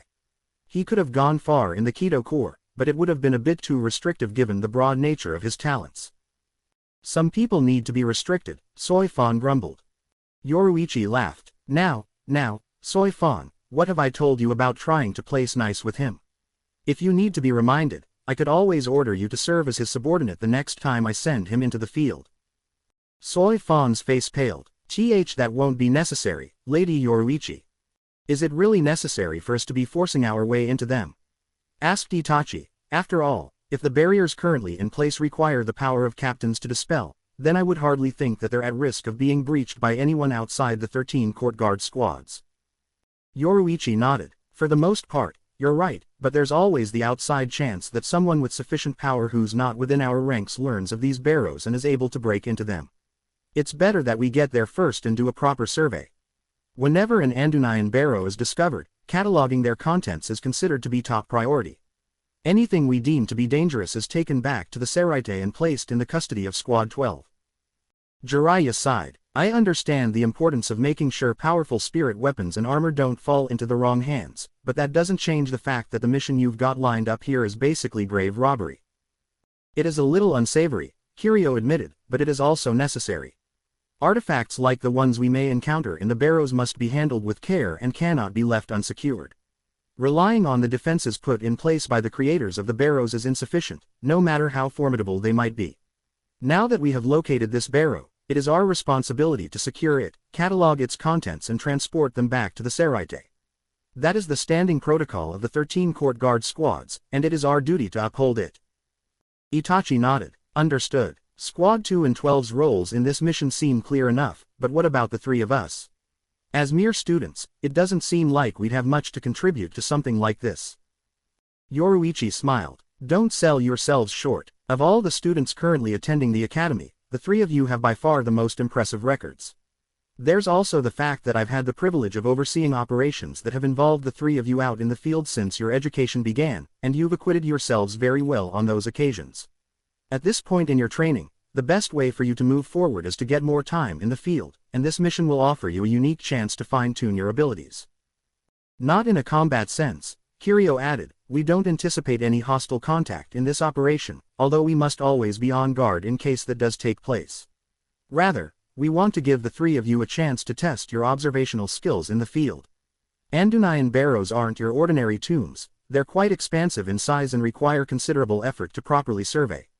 You three have already demonstrated excellent situational awareness in the field, so bringing you along on this mission will give you an opportunity to expand those observational abilities to new kinds of environments. Well, when you put it that way, I suppose at the very least it'll be a learning experience, said Visalia. It'll also be rather historical, in a way. After all, the chance to explore an Andunayan barrow is a once-in-a-lifetime opportunity. Jiraiya smiled. Even if it is a grave, it'll be nice to explore a part of the soul society that's beyond the Seraite and the Rukan district. So, just where in the north is this barrow? In the foothills at the base of the Whitefell Mountains, so about halfway between the Seraite and the principality of the Starmont clan, Yoruichi replied. It's just to the east of the Central Trade Pass. We'll have quite a trip ahead of us. When do we set out? Asked Itachi. Tomorrow morning, Soy Fan answered. It'll be before dawn, so you'd better not stay up too late tonight. Speaking of tonight, you won't be going back to the dorms, said Yoruichi. The three of you will be spending the night in the Squad 2 barracks. This way you can leave with us when we set out, and we'll be able to make sure you're outfitted with the right supplies and gear. We're not going too far north, but make no mistake, it'll still be much chillier up there than it is down here. Itachi nodded. I've operated in cold climates before. I'll be ready. Same here, said Jiraiya. It's been a little while, but I'll be just fine. Visalia, on the other hand, looked a bit hesitant. Just how cold are we talking here? Will there be snow? Unlikely at this time of year, Kiryu replied. That being said, the weather around the Whitefell Mountains has always been a bit unpredictable. Yoruichi smiled. Don't worry, we'll have everything we need just in case the weather turns on us. Any other questions? Just one, said Visalia, and Itachi could have sworn he saw her blush. Will Tent Seed Uchiha be coming along on this mission? Yoruichi raised an eyebrow for a moment, but that gesture was soon replaced by a knowing smirk. As a matter of fact, he will. Looking forward to seeing Shisui again after he saved your life last year, Miss Draken. Visalia looked down, her face flushed with embarrassment. It's not like that. Jiraiya chuckled as he gave Itachi a playful elbow. Man, you Uchiha sure are popular with the ladies. Can you blame us? Asked Kiryu as she winked at Itachi. Having been privileged enough to meet both Itachi and Shisui, I can testify that you boys are both quite a catch. Don't even think about poaching on my territory, said Yoruichi as she gave Itachi a wolfish grin. I already called dibs on this one, remember? Kiryu put her hands on her hips. That's not how it works. He doesn't belong to either of us until graduation. Yoruichi smirked. Then you'd better step up your game, Kiryu. I'm going all out with this one, so you'd better do the same if you want to keep up. Kiryu grinned. Oh, you'd better believe I will. It felt strange to have two captains competing over whose unit he would join upon graduation. Itachi had to wonder just what would happen as the point of commencement drew closer and closer. He'd heard stories about some captains going to considerable lengths to get recruits that showed the most promise. Itachi still had a year left at the academy. Just how many division leaders had their eyes on him already? He pushed that thought to the side for the time being. That was still some ways off. The mission before him now was a far more pressing concern. Into the north to explore an elaborate tomb left behind by a fallen kingdom, he thought. I never imagined I'd be undertaking such an assignment as a Soul Reaper, or even as one in training. This should be interesting. It was a bit intimidating seeing the Squad 2 barracks up close. It wasn't the first time Visalia had visited a home of one of the 13 court guard squads. Since Squad 10 was considered to be her family's division, she'd naturally been given a tour by her uncle before starting her official Soul Reaper training. The Squad 2 barracks weren't all that different structure-wise, but the fact that it was considered the turf of a rival great noble house did leave her feeling a certain tension. Shake it off, she scolded herself. Captain Shihoin hasn't shown any signs of hostility towards you. In fact, despite the rivalry of our families, she's actually been quite friendly. I should return the courtesy at the very least. As they walked through the front gate, she found herself looking around anxiously. She wasn't expecting trouble. Rather, she was on the lookout for a face she'd been hoping to see for a year now. It was part of the reason why she was secretly rather excited for this assignment. It was a chance to work with him again. And now you're acting like a smitten schoolgirl, she chided herself. Visalia, snap out of it. Now, ease up a little bit, said a female voice in her head that was most definitely not her own. given that you're still in the academy, one could easily make the case that you are a schoolgirl. And certainly a smitten one at that. It was hard for her to suppress a scowl as she looked down at the hilt of her sword. Itachi and Jiraiya had warned her what would happen when she eventually awakened her Zanpakuto, but even with that advanced notice and a few weeks' worth of practice now it was still rather distracting. The violet hilt wrapping and golden circular guard were nice to show off to her classmates, but Visilia wasn't entirely sure if it was worth the price of another entity having access to her thoughts now. I am not smitten. Right, whatever you say. Visilia wasn't sure where the spirit of her Zanpakuto got its particular attitude from.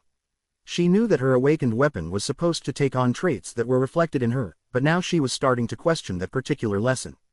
She certainly didn't picture herself being as flippant as her Zanpakuto could be at times.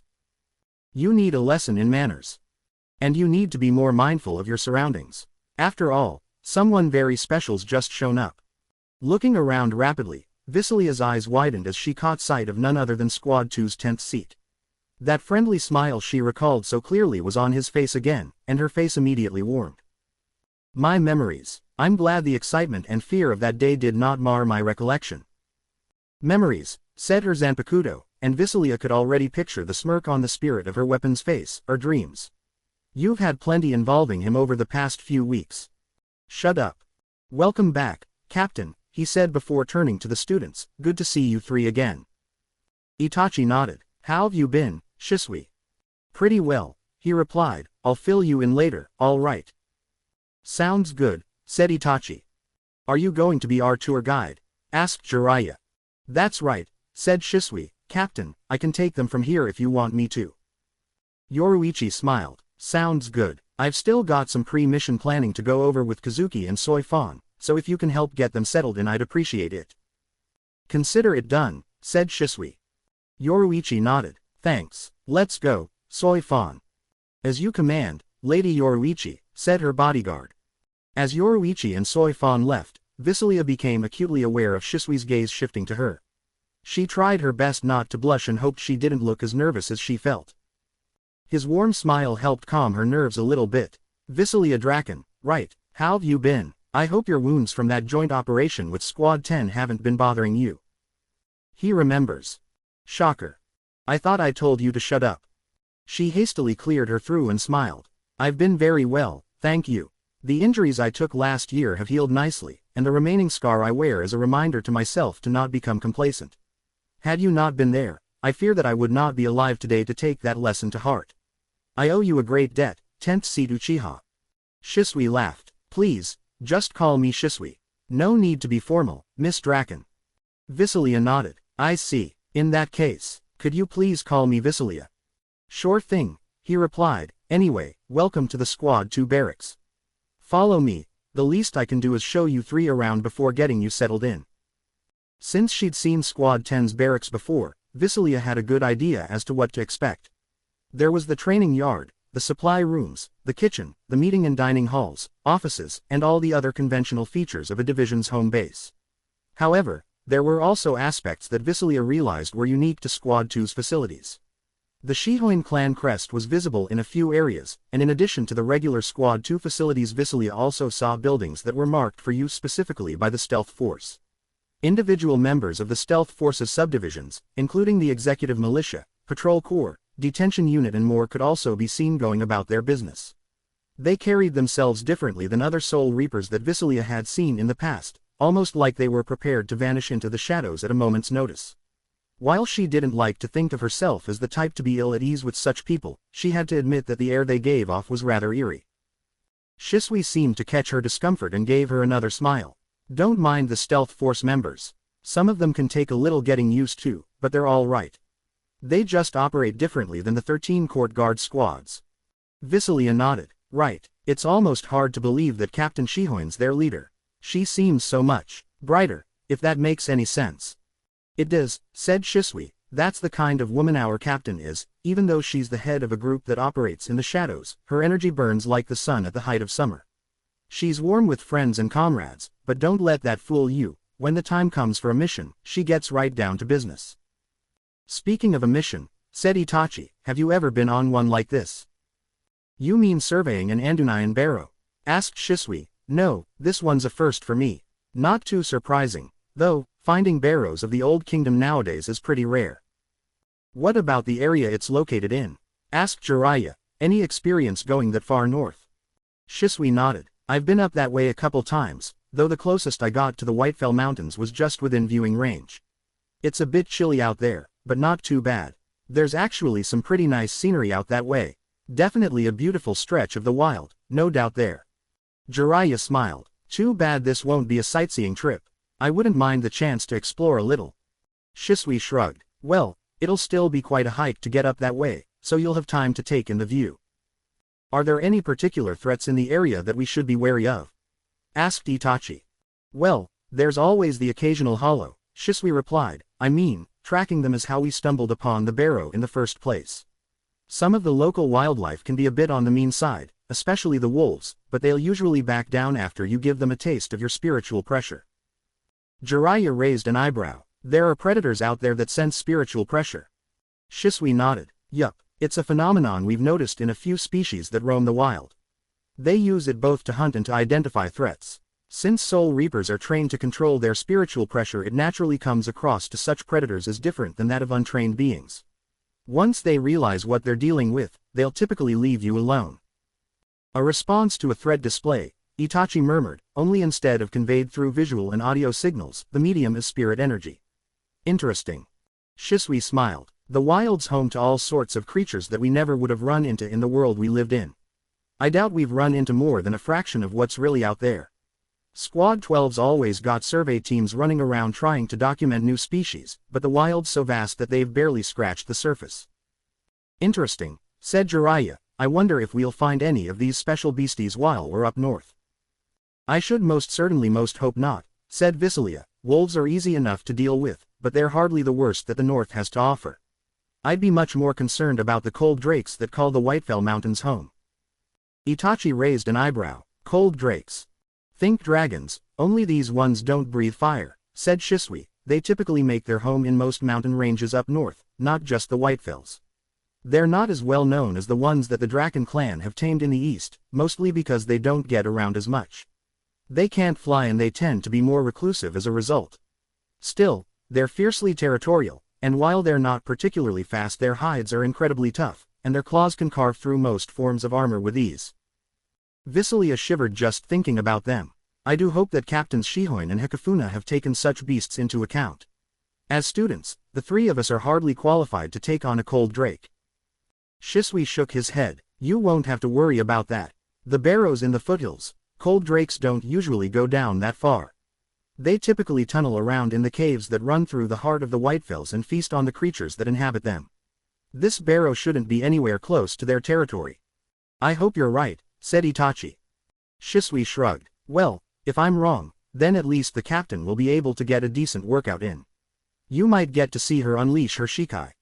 Visilia's eyes widened slightly. Have you seen it? Shisui nodded. A few times, yes. It's not often that she brings it out, but when she does. Well, let's just say it's a real treat.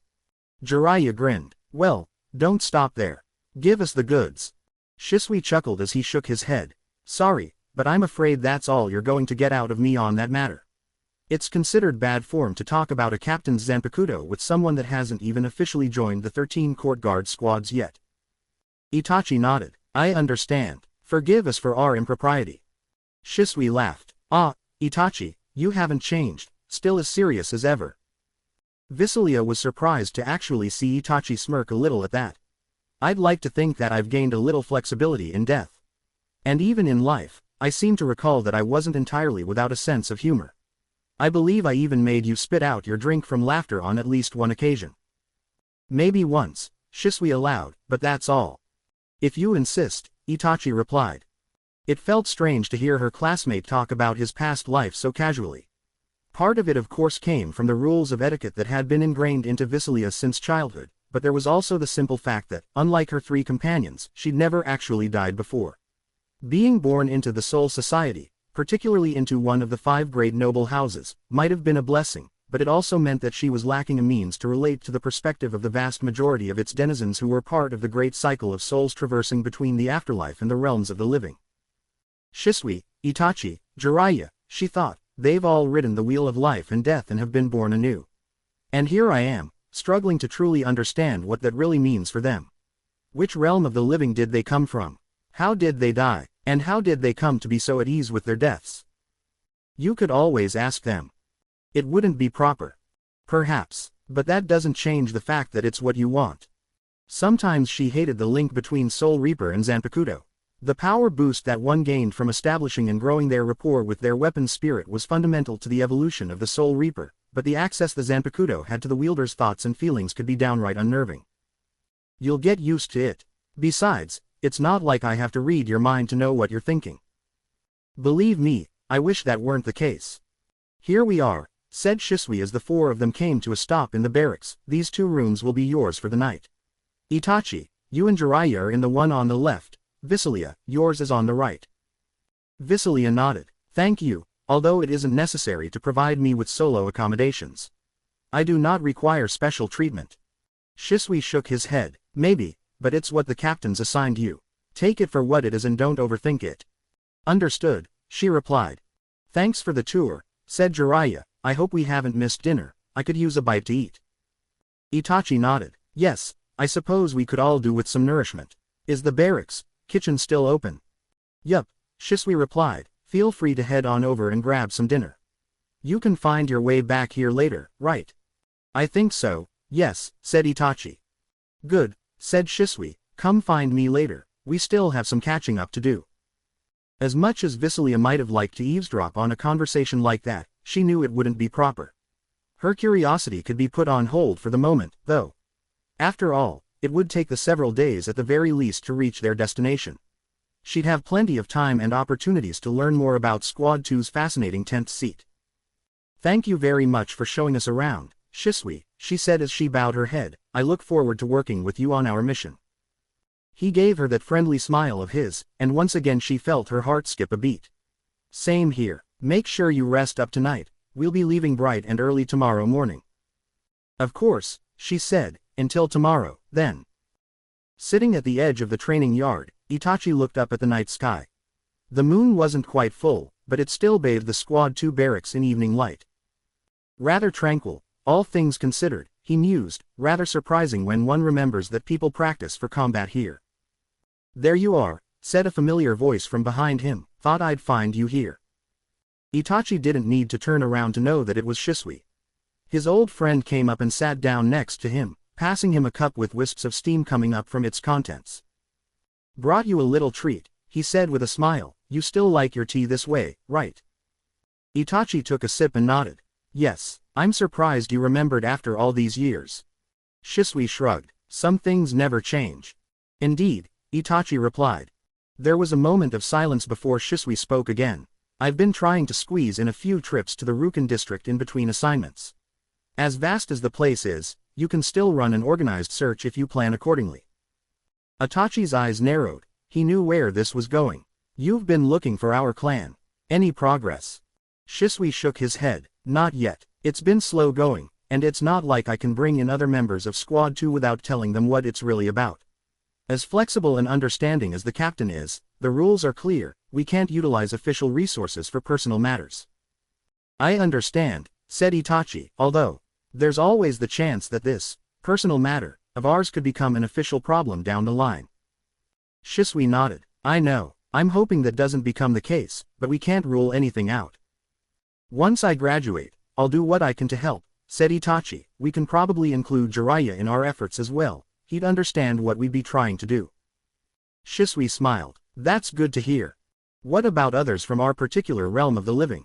Asked Itachi. Given the particular skill sets of many shinobi, the 13 court guard squads seem like they would be an ideal environment for other ninja to gravitate towards once they've passed on to the Soul Society.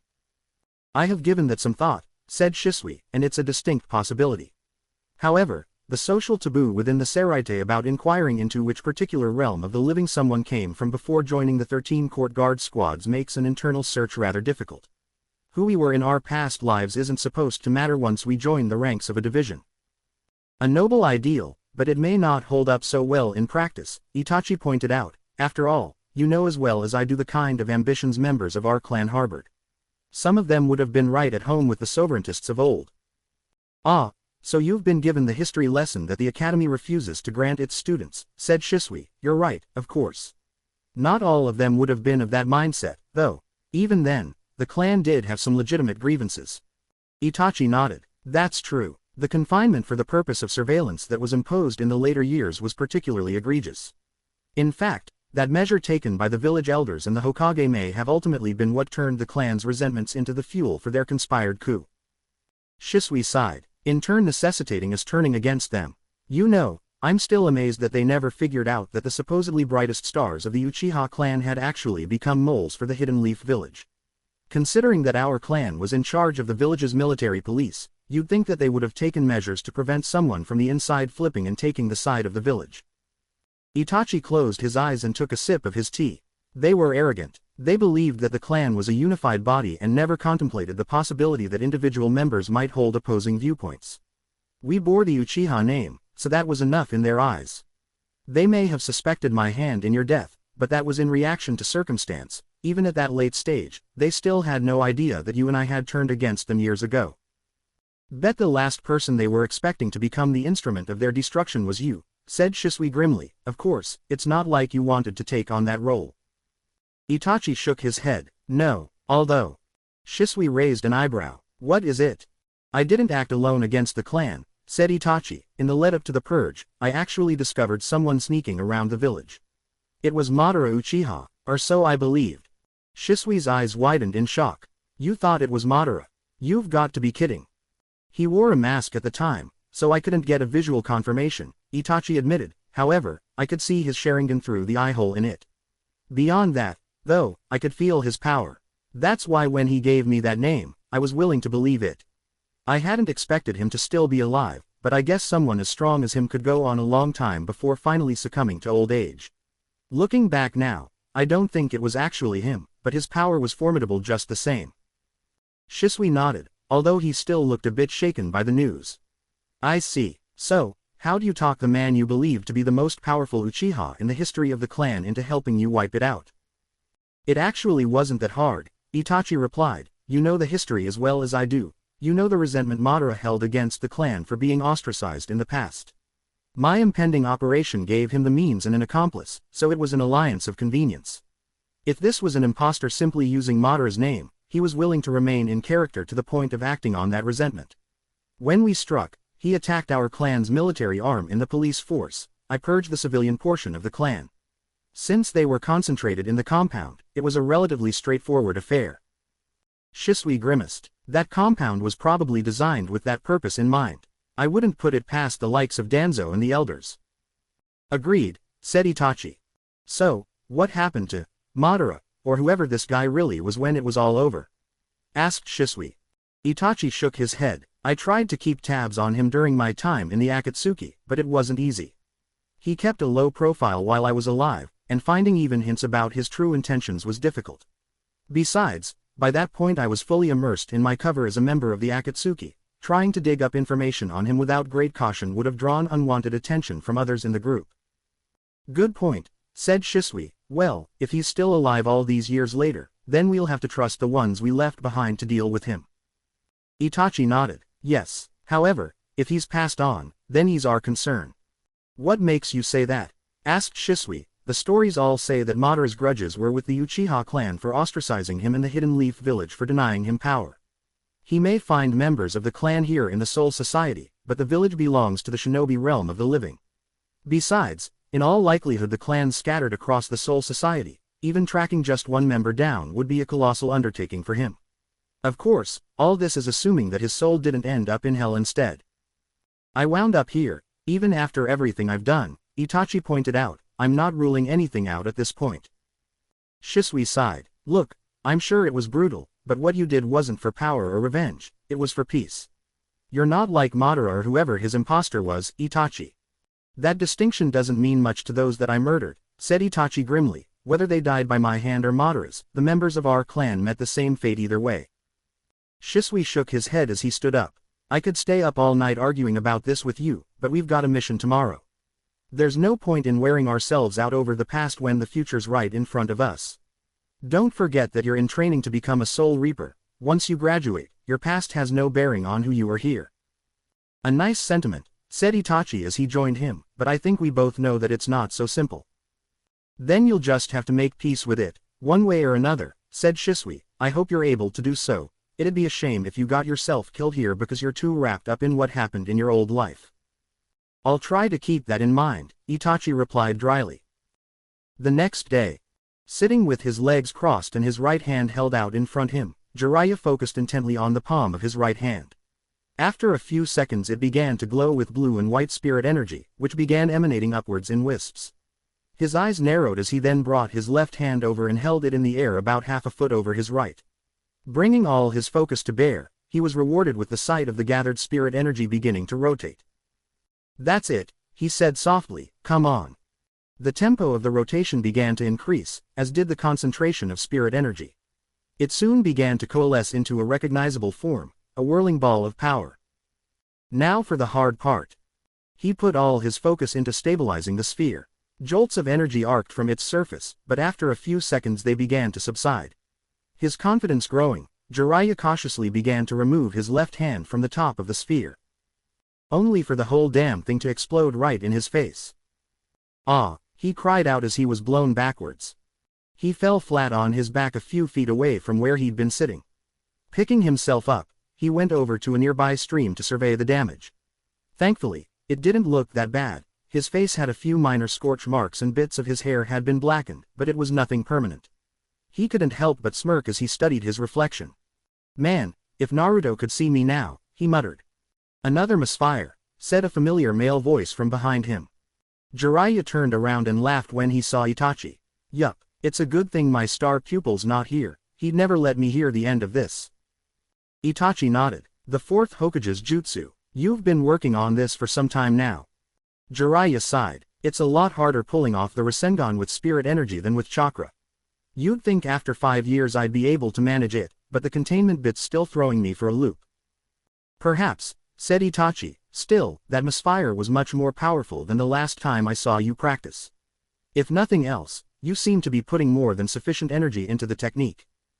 Power's the easy part, said Jiraiya. It's keeping all the energy coherent and stable long enough to make a useful attack out of it that's the issue. Spirit energy appears to be more volatile than chakra when manipulated like this.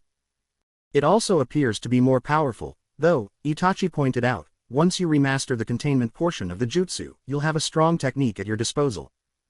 Jiraiya smiled. That's what I'm hoping for. It'll be a handy little surprise in a fight, especially if something happens to my Zanpakuto.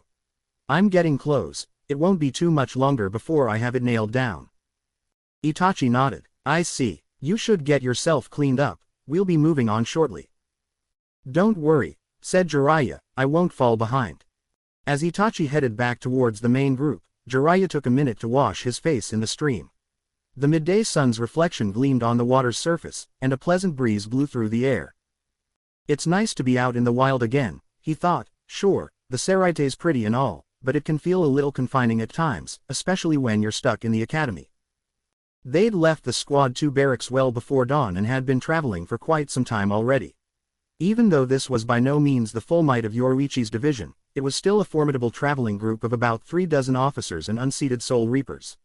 The same number of Soul Reapers from Squad 12 had met them at the northern Black Ridge Gate, and from there they had set off. They'd cleared the Rukan district through a series of flash steps, and while Jiraiya's proficiency in the technique had improved considerably over the years, he wouldn't deny that it had been a serious bit of exercise.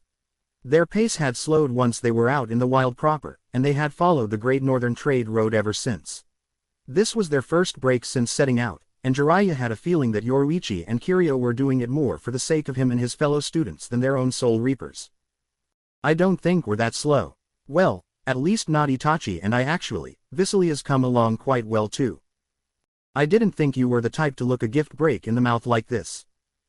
Jiraiya smirked as he imagined the quizzical look on the face of the spirit of his Zanpakuto. He still hadn't learned his name, but he had definitely learned more about his weapon, and these mental conversations had actually become quite intriguing to engage in over the years. I just don't want to be patronized. I mean, compared to when I was alive, I feel like a young man again. Finding new youth in death. That somehow is not surprising for the likes of you. Still, you are surely wise enough to recognize that you have limitations. Of course, I just wish that they'd give students like us a little more credit. Dusting himself off, he went over to rejoin the rest of the group. Itachi and Visilia had already picked up their travel packs and donned the cloaks they'd been given before setting out. It only took Jiraiya a moment to do the same. They weren't nearly far enough north to need the cloaks yet, but the fabric felt nice and Jiraiya could appreciate the work that must have gone into them. Visilia raised an eyebrow as he approached. What was that loud noise we heard earlier? Was that you messing around with that weird keto spell of yours again? Jiraiya chuckled. Caught me red-handed. Visilia shook her head. I swear, you are incredibly stubborn. How many times does it have to blow up in your face before you take the hint and give up? Whatever you're trying to do, it clearly cannot become a viable combat spell. Jiraiya smirked. Oh, is that what you think, little Miss Visi? In that case, I can't wait to prove you wrong. Visilia scowled at him. How many times do I have to tell you to stop calling me that? It's annoying and condescending. Jiraiya grinned. Are you sure you're not describing yourself there? Visilia huffed as she folded her arms. Insolent oaf. You have all the wit of an upstart child. Jiraiya laughed. It was all too easy to get under his classmate's skin, and he really just couldn't help himself. Come on, Visilia, you really need to learn to lighten up and enjoy some banter. I hope your whole clan's not as stiff as you are. Visilia scowled. The demeanor of the Draken clan is none of your concern. There was fresh laughter as Shisui approached them. Nice to see the march hasn't drained too much of your energy. 10th seat Uchiha, said Visilia as she snapped to attention. Shisui smiled at her. Visilia, what did I tell you yesterday? Just call me Shisui, all right. Her posture relaxed somewhat, and Jiraiya couldn't help but notice a slight hint of red in her face. Oh, right, of course. She's got a sweet spot for him, he thought with a smirk. I guess that's not too surprising since he saved her life. Are the captains ready to move on? Asked Itachi. Just about, said Shisui. Captain Shihoin's having Soi Fan conduct a little reconnaissance. She should be back any time now. There shouldn't be any threats out here, right? Asked Visilia. I know we're in the wild now, but we're still not too far from the Rukan district. Shisui shook his head. No, but it pays to be careful. You never know when you'll find a hollow or two around here, after all. Visilia raised an eyebrow. This close to the Rukan district? I didn't think they were that bold. You'd be surprised, said Itachi. After all, the night we met Captain Shihoin and Hana was in the middle of a hollow attack all the way in West Rukan 37. But that was 5 years ago, Visilia replied. The 13 court guard squads would surely have tightened up their patrols to make sure no hollows made it in that far since then. Shisui sighed. We've made efforts on that front, but unfortunately it's not that simple. The Rukan district's simply too big to properly police at our current level of strength. We need more manpower. Jiraiya smiled. Well, given the sizes of the classes currently in the academy, I think your shortage of Soul Reapers will be lessened soon enough. Shisui nodded. I hope you're right. You four ready to hit the road? Called a familiar female voice. Jiraiya and the others turned to see Yoruichi approaching with Soi Fan at her side. He'd expected to see Kiryu with her at well, but the Squad 12 captain was nowhere in sight. Captain Shihoin, cried Visilia as she stiffened to attention again. Yoruichi smiled. At ease, Miss Draken. I hope you all got a chance to rest up. Itachi nodded. We're ready to move out on your order. Jiraiya looked around. Where's Captain Hikafuna? Yoruichi giggled, indulging. Visilia raised an eyebrow. What's that supposed to mean? Kiryu's got a bit of a sweet tooth, said Yoruichi. However, she doesn't like to have an audience when her cravings hit. She'll probably pop out of the woodwork any second now. You were saying, Yoruichi, said Kiryu as she came out from behind a tree with her arms folded. You know it's not polite to gossip about your fellow captains. Yoruichi smirked as she pointed at Kiryu. You missed a spot. Kiryu's eyes widened as she put a finger to her cheek and found a hint of chocolate. Oh, well, thank you. Anytime, said Yoruichi with a grin, ready to hit the road, Sugar Queen. Kiryu glared at her. How many times have I told you never to call me that? And in front of the students, too. Sometimes you truly are the worst, Yoruichi. Yoruichi laughed. Hey, I need to have fun where I can find it. Besides, you make it too easy, Kiryu. Squad 12's captain gave her a fiendish smirk. In that case, you'd better watch your back, Yoruichi. I'll find some way to get back at you. I'm shaking in my sandals, Yoruichi replied, ready to move on. We've still got a lot of ground to cover before nightfall. Kiryu nodded. Yes, I'll make sure my subordinates are prepared. Are the three of you ready? Jiraiya knew that she was referring to him and his fellow students. I suppose, but a little sugar for the road couldn't hurt. Care to share, Captain Sugar Queen? Yoruichi laughed again, and even Kiryu looked mildly amused. Your reputation for boldness in the face of powerful women is not without merit, I see. Best be careful, Jiraiya. I may not be Captain Unohana, but you may still find that you're biting off more than you can chew with me. Jiraiya grinned. Well, I'm always up for a challenge. Kiryu smiled. Indeed, I'll keep that in mind. That being said, I'm afraid I won't be sharing my stash with you, charming boldness notwithstanding. I need this to last me the rest of the mission, after all. She's not kidding, said Yoruichi. I've seen her on a sugar dry spell, and it's not pretty. She's not so fun when she's craving a fix. Good to know, said Jiraiya. Yoruichi looked at the students for a moment before turning to Shisui. You'll be taking point for the next stretch. Don't worry about these three, I'll keep an eye on them. Shisui nodded. Understood, Captain. Be careful up ahead, said Soy Fawn. I didn't find anything on my scouting run, but the wild is treacherous. I've handled the wild before, Soy Fawn, Shisui replied with a smirk. I think I'll be fine. Stay safe, cried Visilia, yet another hint of a blush on her cheeks. Shisui gave her a smile. Don't worry, I will be. All right, then, said Yoruichi, time to move out. Several days later. Save for those assigned to the night watch, most of the combined expeditionary group had turned in for the evening. Itachi wasn't among them. He had quietly slipped off towards the perimeter of the encampment and was sitting on a rock overlooking a river. None of the students had been given watch duties since they still weren't official members of the 13 court guard squads, and while Itachi knew he should be resting, he also knew that it would be some time before he'd been able to do so. The night was peaceful and downright beautiful, with no clouds whatsoever to obscure the brilliant moon and sea of stars above. Itachi could only wish that the tranquility of this display was matched by his heart, but alas, that was not the case. Peace eluded him, as it had for years now. As it had since the night he'd murdered his family. A night that had been replayed in his dreams every night since then. It was frankly a miracle that he could get any sleep at all. In life, Itachi had known that there were forms of medication capable of inducing dreamless sleep, but he had not partaken in them. He would not do so in his afterlife, either. The images of the blood-spattered floors and walls of the Uchiha compound that made up his nightmares were part of the sentence that had been imposed upon him for his actions, and he would take no measure to alleviate them. In his mind, he deserved to live with the horror of what he had done for the rest of his existence. I seem to recall giving you orders to hit the hay, said a familiar female voice from behind him. I didn't think you were the type to disobey orders, Itachi. He looked over his shoulder and saw Yoruichi approaching. He hadn't detected so much as a hint of her spiritual pressure before, and he wasn't sure if that was because he was distracted or because she was just that skilled at concealing her presence.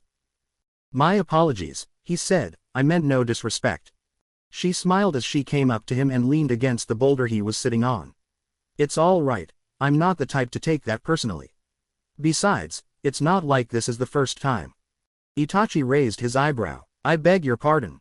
She wagged her finger at him like a teacher chastising a pupil. Don't think I haven't noticed. You've snuck off to the perimeter of our encampments every night since our journey started. I've let it slide up until now because I thought you were simply meditating or observing the surroundings. The wild's got plenty of lovely scenery even in the middle of the night, after all. You've never wandered far, either, so I knew you weren't in any danger. Still, there's an undeniable pattern here. One that's carrying over from the academy. Itachi was taken aback by that. He thought he'd been much more careful about slipping out of the academy dormitories in the past. How did you know? Elements of the stealth force are assigned to help out with security at the academy, said Yoruichi. They don't reveal themselves unless absolutely necessary. Think of them as an ace in the hole just in case a student or two gets funny ideas and the regular staff can't handle them. Itachi nodded. Makes sense. Given that the academy courses are all about learning to harness our latent abilities, it would be prudent to take necessary measures in the event that students become drunk on their own power and seek to cause harm to others. Yoruichi smiled. Nice to see you're so understanding about matters like these. Itachi closes his eyes for a moment. Matters of security and surveillance are not foreign to me. Quite the opposite, in fact. When he opened them again and met her gaze, he was struck by the uncharacteristically hesitant look in her eyes. He was so used to seeing that confident and mischievous light in them that he wasn't entirely sure what to make of what almost looked like nervousness. "Listen," she said cautiously, "I'm sure it's been brought up to you before, but it's considered poor etiquette among the aristocracy first to ask souls like you about your past life. Who you were before coming to the Soul Society and who you are while you're here are supposed to be considered two different entities. However, from what I've seen from you, if I had to hazard a guess, I'd say that making a clean break between the two would be a case of easier said than done for you." He took a moment to weigh his response. She was right on the mark, but while he respected her skills and knew that he owed her his life, he was reluctant to go into too much detail on the shadows that haunted his past. "That's one way to put it," he said softly. She smiled again, and he found the sympathy in her eyes to be quite soothing.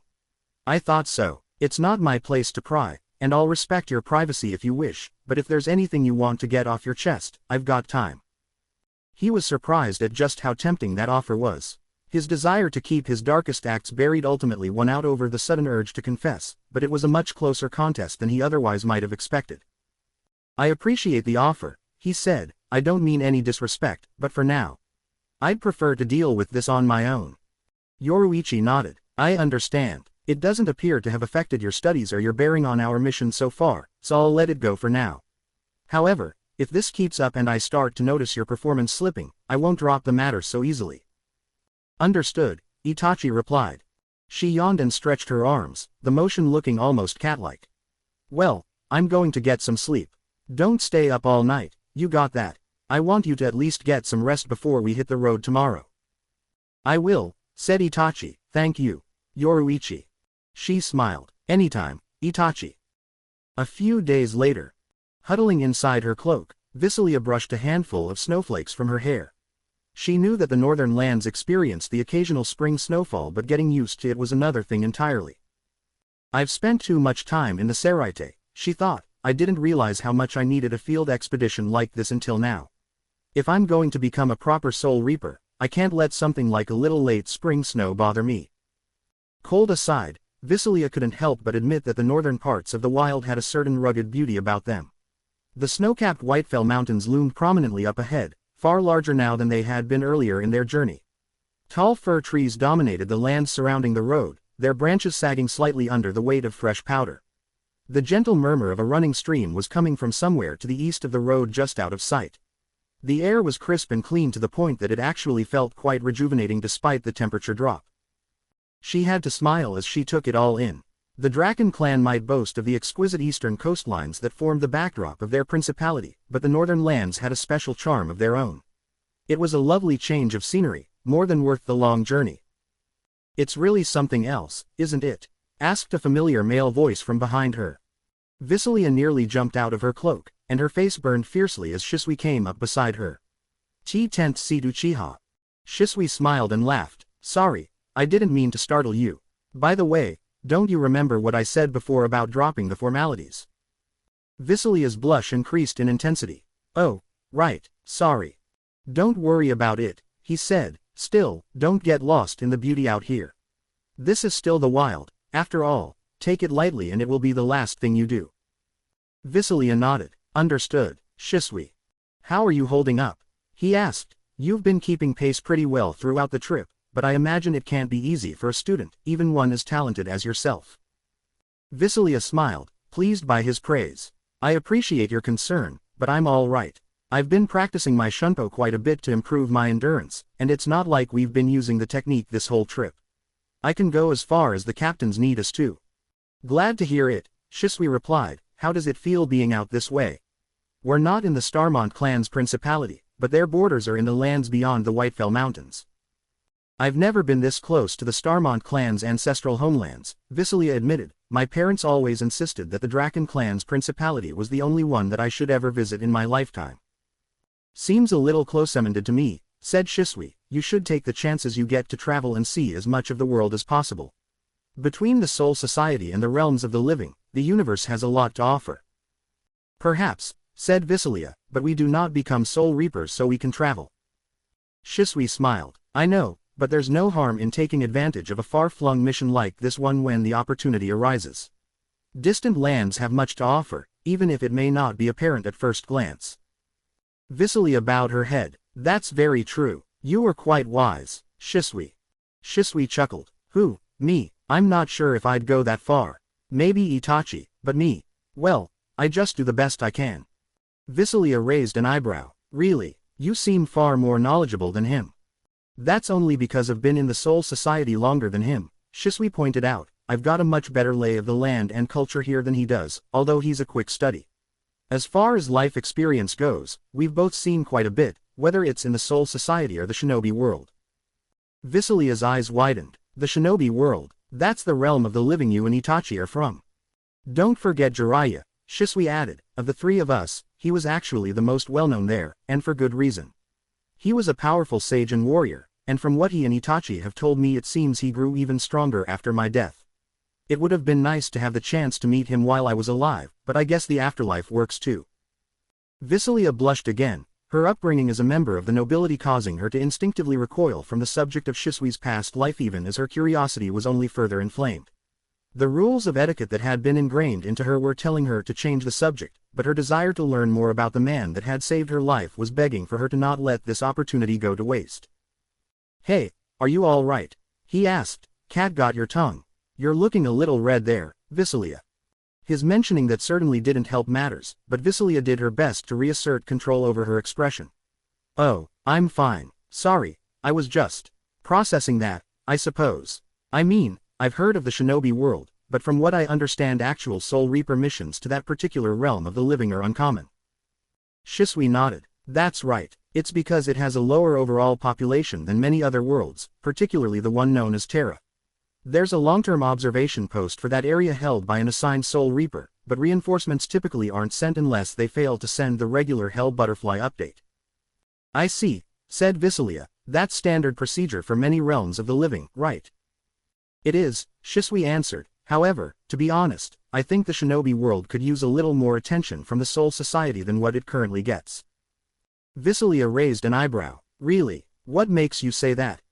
I suppose part of it might simply be personal bias, he admitted, but not all of it. Itachi, Jiraiya and I, we know full well just how violent that world can get. The amount of lives lost due to senseless warfare and petty rivalries is beyond count, which means you have a lot of souls filled with anger and regret that we're unable to properly pass on to the Soul Society. I'd like to think that whichever Soul Reaper's been assigned to that particular world is able to recognize when they need help in dealing with mass casualty events, but I don't know if that's actually the case. The few missions I've seen that deal with that realm of the living would seem to indicate that it's not given a very high level of priority. Have you brought these concerns to Captain Shihoin? Asked Visilia. Shisui nodded. I have. She does agree with my assessment, but acting on it's another case entirely. Even with both Squad 2 and the stealth force under her command, the manpower at her disposal is just too limited. We're slammed with missions from the head captain and Central 46 as it is, and the Shinobi world's just not a realm of the living that they can be convinced deserves closer scrutiny.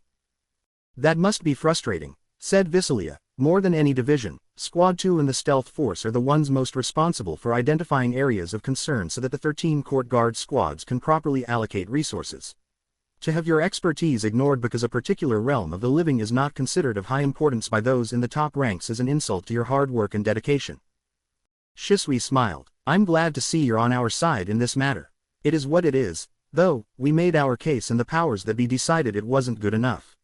All we can do is keep going on the missions they assign us while gathering evidence in the hopes of someday being able to change their minds. Do you think you'll be able to do so eventually? She asked. I hope so, said Shisui, otherwise things could get ugly. There are plenty of powerful fighters in the Shinobi world, and more than enough of them meet bad ends that the risk of them becoming hollows is considerable.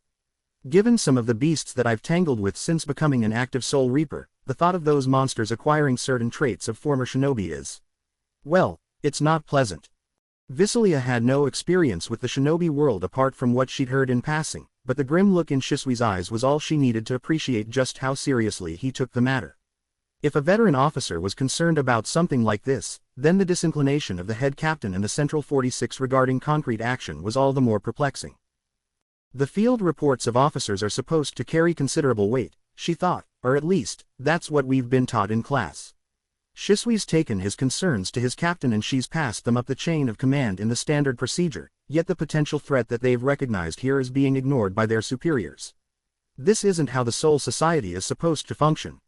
Hey, What's wrong? Asked Shisui. I didn't say something that upset you, did I? Visalia shook her head. No, not at all. I'm just trying to put everything you've told me into the context of our academy lessons. It would seem that I still have much to learn. Shisui smiled. Well, I think you'll do just fine. You've got a good head on your shoulders, don't let anyone else tell you otherwise. Naturally, his praise caused her to blush again. Oh, thank you. Don't mention it, he said, it'll serve you well once we reach our destination. Visalia nodded. I hope so. Speaking of which, how much further do we have to go? Just a few more miles now, give or take, he replied. We'll be there with plenty of daylight to spare. I hope you're ready to hit the ground running, because if I know the captain, she's going to want us to survey the place as soon as we arrive. Visalia smiled. Understood. I won't let her down. The Whitefell Mountains loomed imposingly overhead as Yoruichi and Kiryu led the expedition into the ravine that held their final destination. Even though they were only in the foothills at the base of the mountain range, their altitude had increased considerably. The air was cooler and a little thinner, but the two captains had no problem with it. The snowfall had become slightly thicker as well, but Yoruichi wasn't overly concerned. A little cold climate survival practice never hurt anyone, and her division had prepared quite well before setting out on their mission. A rather dreary place, isn't it? Asked Kiryu as she studied the dull gray cliffs on either side of them. Yoruichi smiled. Oh, I don't know about that. It'd be pretty fun to conduct some search and destroy exercises in these foothills. Kiryu rolled her eyes. You would say that. Yoruichi giggled. Come on, Kiryu, you don't have to hide it. I know how excited you are to be out here. After all, we're about to unlock a treasure trove of rare artifacts. I'm surprised you're not drooling already. Kiryu smiled. Fair enough. I imagine Hiyori would be chomping at the bit to break into the barrow already. Speaking of your lieutenant, why didn't you bring her along? Asked Yoruichi. I know she can be a bit temperamental, but she's still talented. She's more useful than my lieutenant, that's for sure. I certainly won't argue with that, said Kiryu. However, I did need someone to mind the barracks while I was gone. That's the same role you have your lieutenant in right now, correct? Yoruichi nodded. Yes, and despite my personal distaste for Omade, I'll admit that he is capable enough as far as administration is concerned. That doesn't really sound like Hiyori's cup of tea, though. Was there another reason you left her behind? Kiryu sighed. Truth be told, I was worried about her and the students. She's not a patient woman, and while our 3 trainees are quite talented, I fear that wouldn't be enough for her. Hiyori has her gifts, but mentoring is not one of them. I see, said Yoruichi. Well, she's your lieutenant, not mine. I just hope the officers you did bring along are up for the job. Kiryu nodded. They may not be quite as talented as your third seat, but I can assure you that they're more than capable. A moment later, Soi Fan came out of a flash step in front of the two of them. Lady Yoruichi, Captain Hikafuna, we found it. Yoruichi grinned. Excellent. Is Kazuki there? Soi Fan nodded. He's examining the entrance as we speak. He said he would need a little bit of time to fully analyze the barrier before we could take it down. That's fine, said Yoruichi. We can set up camp while he checks it out. Is there a good spot up ahead for that? Yes, Lady Yoruichi, said Soi Fan. I'll show you. Please, follow me. A few flash steps later, the three of them reached the end of the ravine. The overhanging cliffs appeared sturdy enough and offered decent shelter from the weather, and there was plenty of space available. A cave entrance was visible at the far end, and Yoruichi assumed that the barrow entrance was somewhere inside. Here, said Soi Fan as she gestured to the area. It's reasonably defensible and offers some protection from the elements. Heavy snowfall could be a problem, though. Kiryu shook her head. We should be all right. The snow's pretty light this time of year. Besides, if it comes down to it, there are plenty of Kido spells capable of clearing out packed snow in a hurry. Yoruichi nodded. True, although using some kinds of Hado on snow might be a bit overkill. Kiryu smiled. Well, if nothing else, it would be fun to watch the powder fly. Yoruichi had to smirk at that. Good point. Well, let's get everyone to work setting up camp. The sooner we get settled in, the sooner we can meet up with Kazuki and start tackling that barrier. It might take some time, Lady Yoruichi, said Soi Fan. From what I could sense, it appeared to be a very powerful defensive spell sealing the entrance. I think even the Kido Corps might have trouble with it. Yoruichi smiled. Don't underestimate Kazuki. He'll figure out how to crack it. Count on it. Soi Fan nodded. Very well, Lady Yoruichi. The three of them set about overseeing their subordinates as they established their campsite. She was pleased to see the three students joining in without much in the way of disorientation. They were adapting very well to life in the field. They're definitely going to be the hot items by the time next year's graduation comes around, she thought. I'm going to have to give it my all to at least get Itachi into Squad 2's ranks. I wouldn't mind bagging Jiraiya and Visalia as well, but I guess I shouldn't get greedy. Pretending to observe the members of both divisions as they set up shop, Yoruichi casually drifted towards Itachi. He seemed to be working naturally with the members of her unit, which she definitely took as a good sign. If he was worn out from all the days they'd spent on the road to make it here, he certainly didn't show it. At the same time, she could also sense that he was maintaining his situational awareness. Even in an area that had already been cleared by Soul Reapers, he wasn't letting his guard down. He truly was a natural. It almost felt like a waste to have him wait another year before he could finally leave the academy. At this point further instruction seemed redundant. He already had what it took to be a Soul Reaper.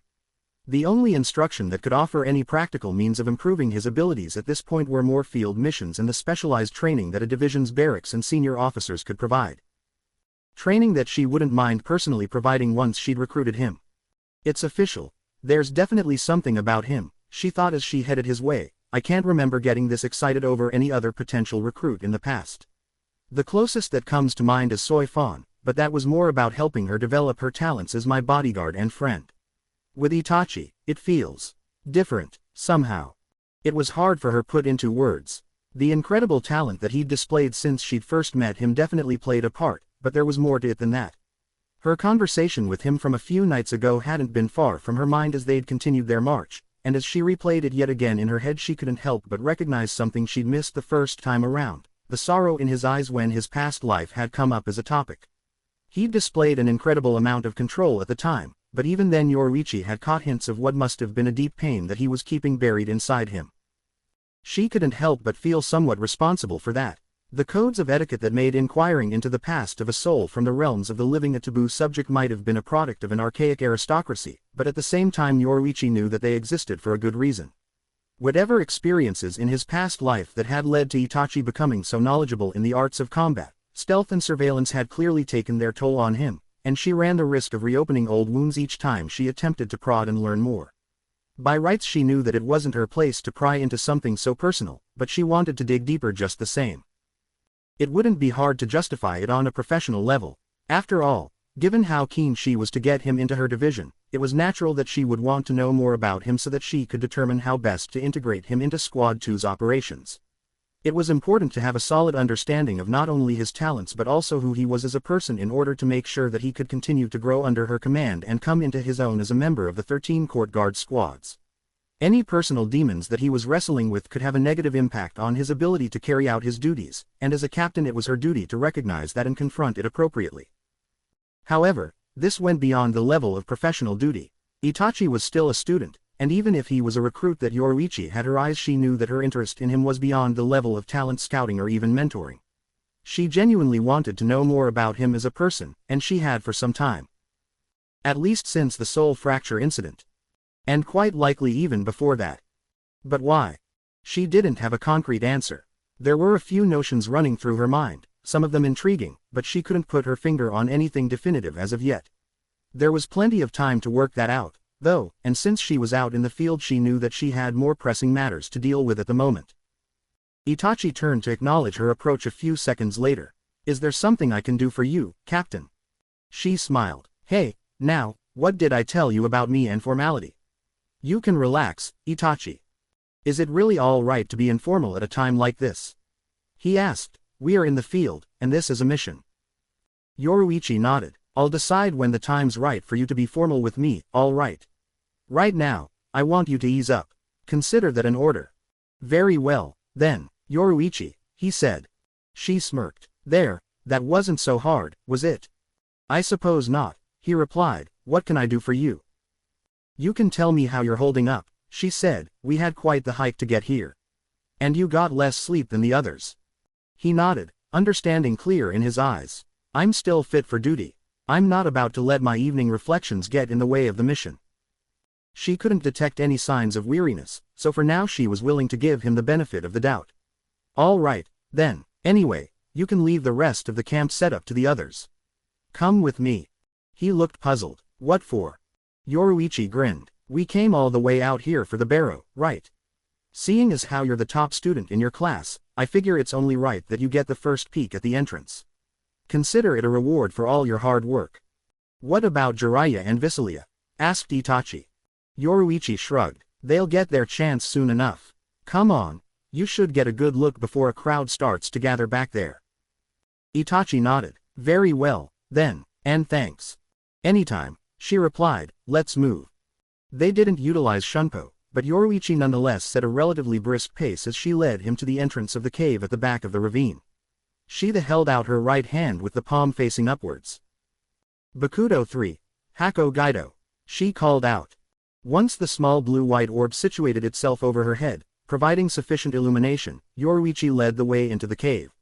It only took a few minutes to reach their objective, but even though she'd known what to expect, she still couldn't help but whistle when she caught sight of it.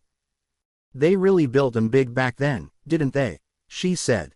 Impressive, said Itachi. The far end of the cavern had opened up considerably, and built into the stone at the back was a set of large doors. They were at least the size of a two-story house, quite possible taller, and she could only imagine how thick they were. Torches carved into the cavern wall on either side illuminated the doors with eerie blue-green flames, allowing Yoruichi and Itachi to study the intricate designs carved into them. The upper half was dominated by a 9-pointed star, while the images of 4 armored warriors were engraved beneath it. She caught sight of Kazuki standing off to the side and led Itachi towards him. Her third seat looked up and smiled as they approached. Quite the sight, isn't it? He asked.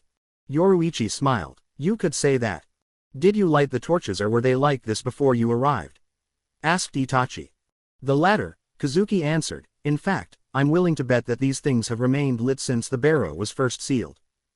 Yoruichi raised an eyebrow. Really?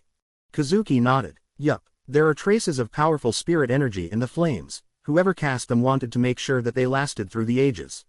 I'd certainly say they succeeded. Itachi gestured at the door. Who are the figures there? Kazuki shook his head. No idea. Kiryu might know something about that. She's studied more of the history of the Old Kingdom than I have. I've just been trying to recreate their Kido spells. Speaking of which, what about the one on the doors? Asked Yoruichi. What kind of barrier are we looking at? Kazuki smiled. A very impressive one, if I do say so myself. Go ahead and see for yourself. Fire a spell at the doors. Yoruichi smirked. Are you sure? I might just blast the whole thing apart. Kazuki chuckled. Trust me, it's made of sturdier stuff than you might think. Yoruichi grinned. She was always up for a challenge. All right, then, don't say I didn't warn you. She held out her right hand with the palm facing the doors. Hado 33. Sokatsui. A blast of blue flames discharged from her palm and slammed into the doors. There was a near blinding flash as the energy from the attack spell and the barrier collided, but as Yoruichi narrowed her eyes, she was able to see the power from her strike disperse along the shield.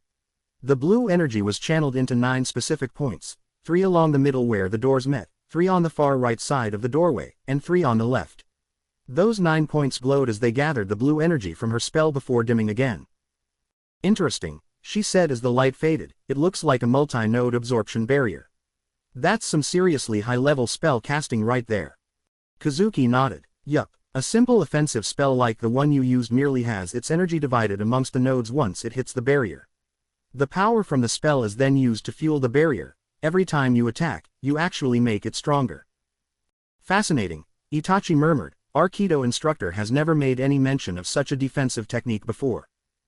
It's not something your typical Soul Reaper can pull off, said Yoruichi. It requires an extremely intricate knowledge of Kido in order to properly cast, not to mention an insane amount of power. You usually need multiple casters working in concert, and it can't be set up on the fly, so you can't really use it in battle. I think Itaci can pull it off, but not without a lot of prep time. He can do it, but it takes some serious work for him to set it up, Kazuki confirmed. I don't think I've ever seen him do it outside of the tests we've run together.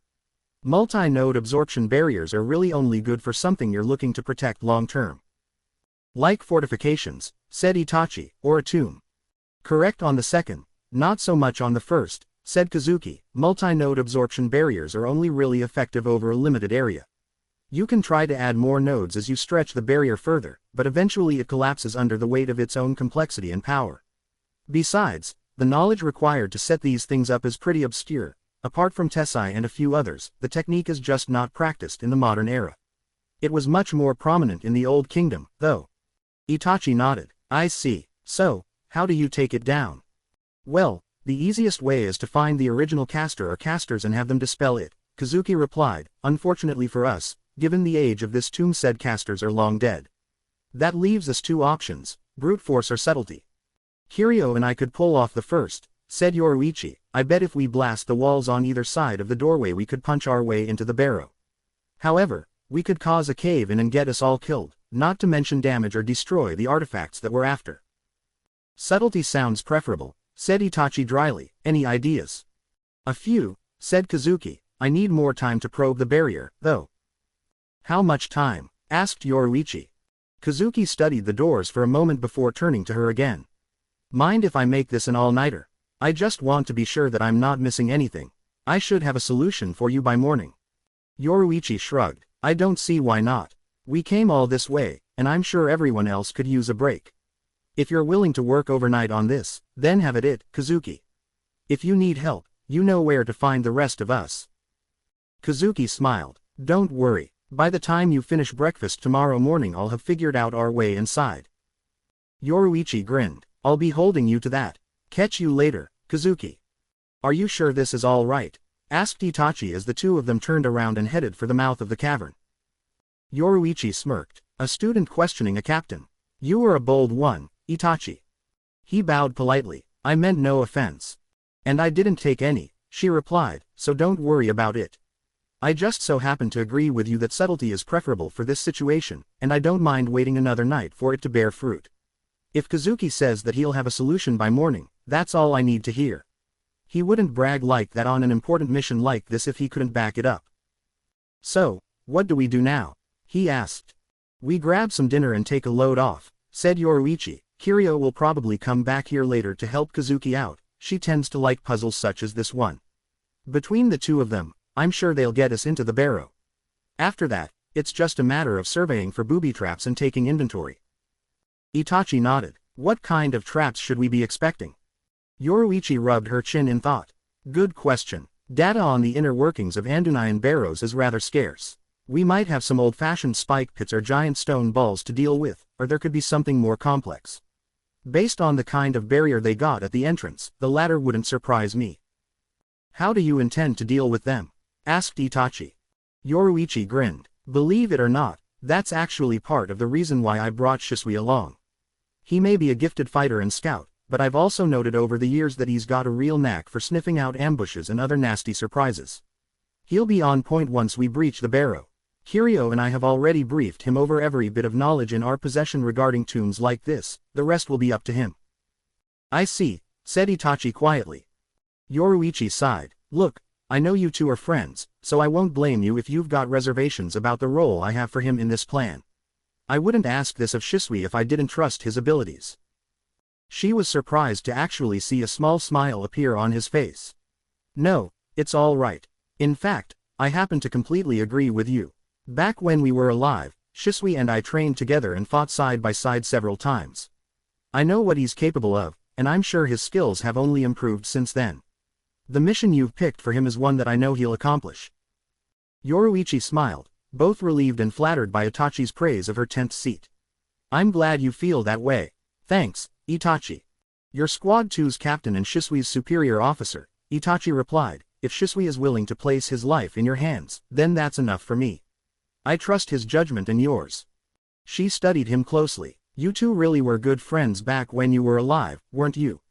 Shisui's always spoken highly of you, and it's good to see that the feeling's mutual. Itachi closed his eyes. We were. To be honest, I believe we died in the wrong order.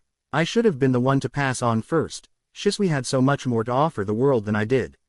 Had he lived longer, a great many things might have been changed for the better. Yoruichi shook her head and placed her hand on his shoulder. Itachi, please, don't talk like that. It's true that I haven't known Shisui very long, and you even less, but I've already seen enough to know that you're both remarkable young men. Both of you were taken from your realm of the living far earlier than you should have been. I can't change the past, but I can offer both of you a second chance.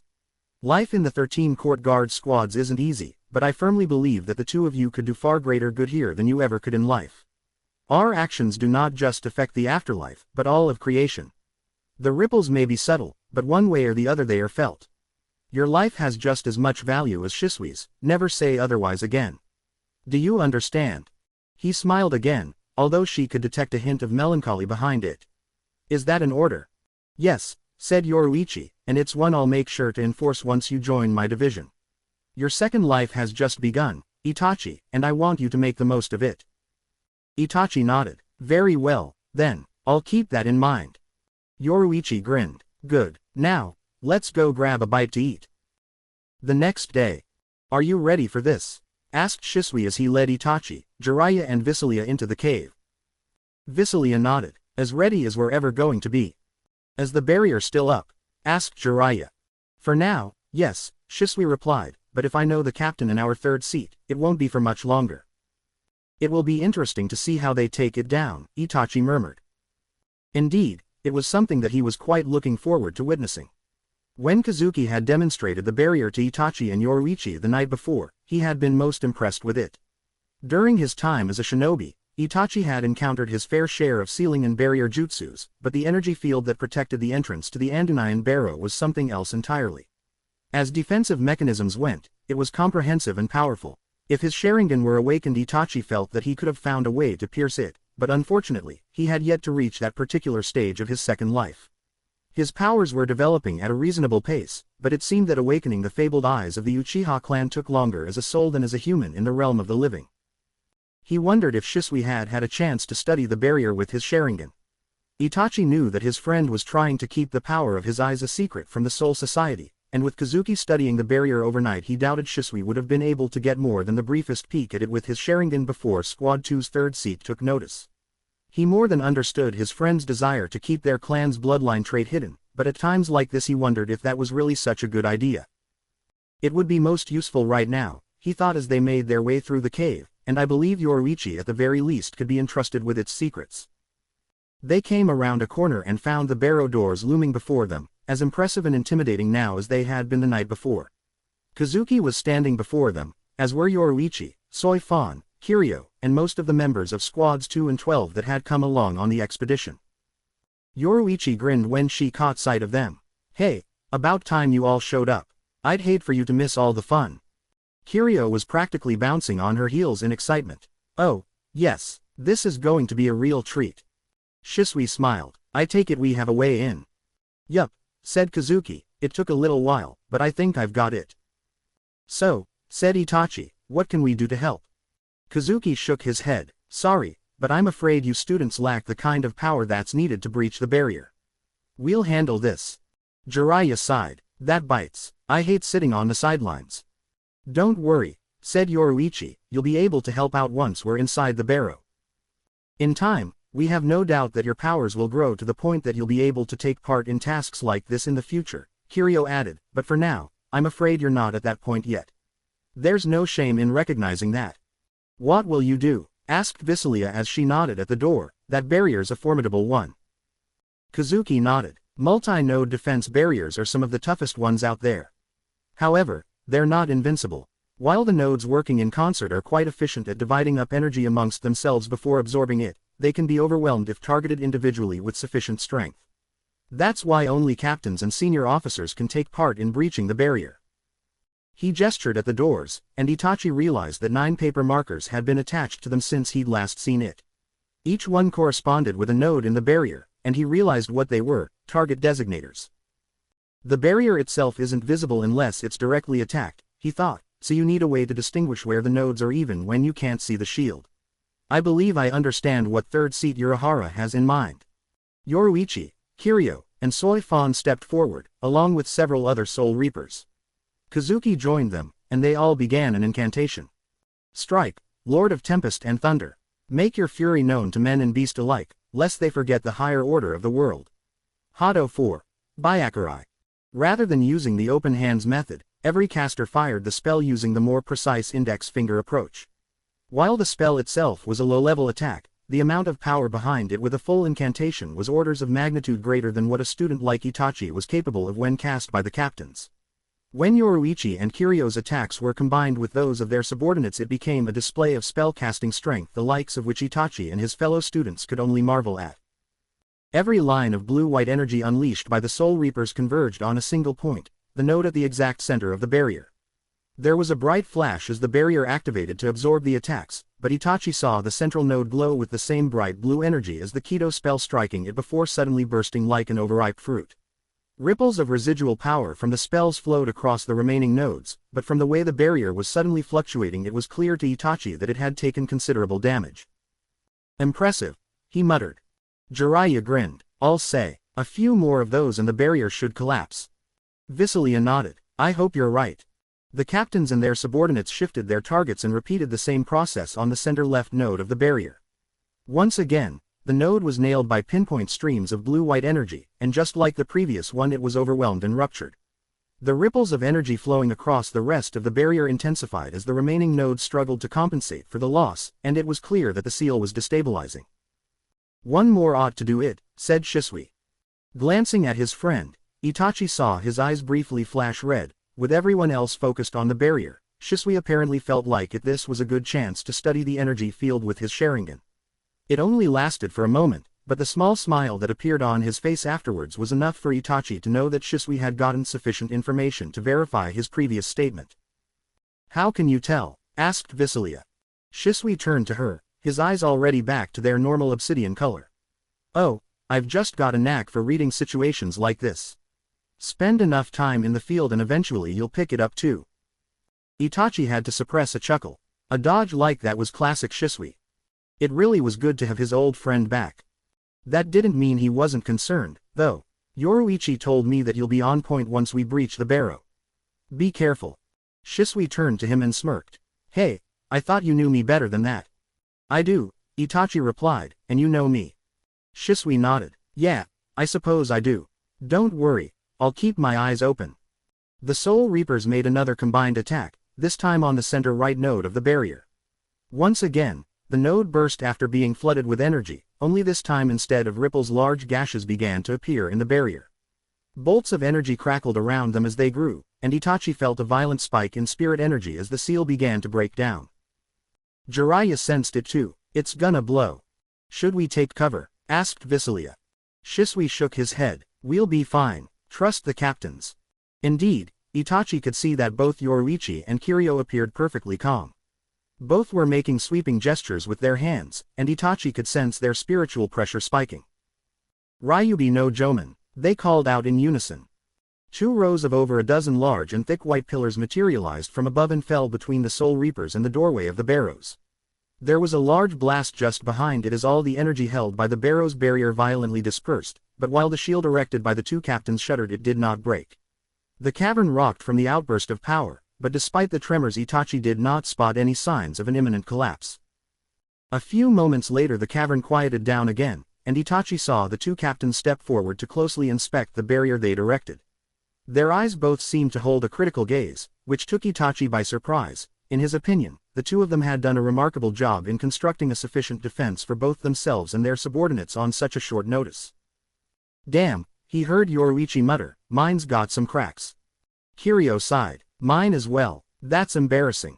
Lady Yoruichi, Captain Hikifuna, with all due respect, I think you're being overly harsh on your own performance, said Soifan. The barriers you erected served their purpose quite well. Yoruichi shook her head. Thanks, Soifan, but you don't need to flatter me. Barriers aren't really my specialty. Tessai and Kazuki could easily put me to shame there. Tessai's second in command performs well there, too, said Kiryo. I'm normally proficient in them, but I think I was a little sloppy this time. It's been a while since I've had to cast Ryubi no Joman. Yoruichi shrugged. Well, no sense in worrying about it right now. We're all still alive, so I guess that's enough for now. The 2 captains dispelled their barriers with a wave of their hands. Beyond was the entrance to the barrow.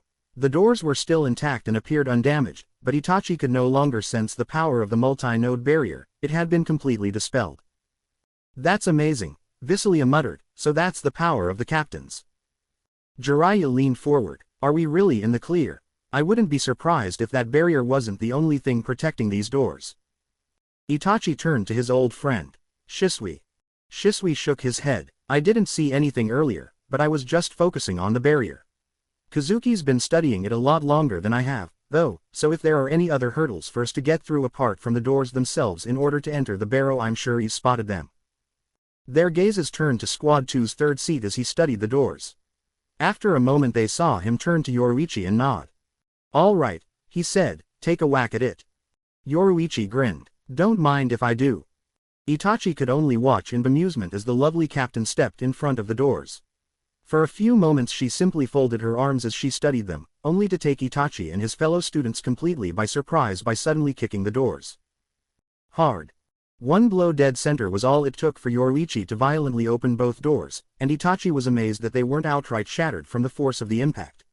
As it was, they swung back and slammed into the interior walls of the barrow with a great clamor, but they didn't appear to have been knocked loose from the doorway. Jiraiya chuckled. Now that's what I call making an entrance. That's certainly one way to put it, thought Itachi. I wonder if that was her full strength, or if she was still holding back. From what he had learned about Soul Reaper captains so far, Itachi wouldn't be all that surprised if the latter was the case. Visilia was gaping at what she had just witnessed. I thought we were supposed to be careful with a tomb like this. Shisui smiled. That's our captain for you. As if on cue, Yoruichi turned around and gestured towards her 10th seat. Shisui, you're up. Shisui nodded. Understood. Watch out in there, said Itachi. The barrier may be gone, but I'm still sensing traces of spirit energy coming from inside the barrow. Me too, Shisui replied. I'll stay on my toes. Good luck, Shisui, said Visilia. Please, be careful. He gave her a nod and a smile. I will. This shouldn't take too long. This is it, thought Shisui as he stood in the doorway of the tomb. I've spent the whole journey out here psyching myself up for this, but now that it's actually in front of me. It was one thing to read about a barrow like this, but preparing to raid one was quite another. It was far from the first time that he'd been ordered to scout out a potentially dangerous area, yet there was still something that made this tomb feel a bit more ominous than any of his prior missions. Yoruichi seemed to catch on to his apprehension, because she approached him and put her hand on his shoulder. You sure you want to solo this? I'd be perfectly fine backing you up if you want. Shisui shook his head. Thanks, Captain, but I can do this. I'm just trying to figure out where to start. Yoruichi nodded. I gotcha. The archives didn't have too much information about the interior of barrows like these, but if it follows standard Andunayan architecture, then the chamber for whoever the most prominent person buried here is should be at the very back. Side chambers should have been carved out for their most trusted subordinates, and then rank-and-file troops would be interred within the walls. Remember the importance of the number 9 in Andunayan culture, that might have an influence on the layout of the barrow.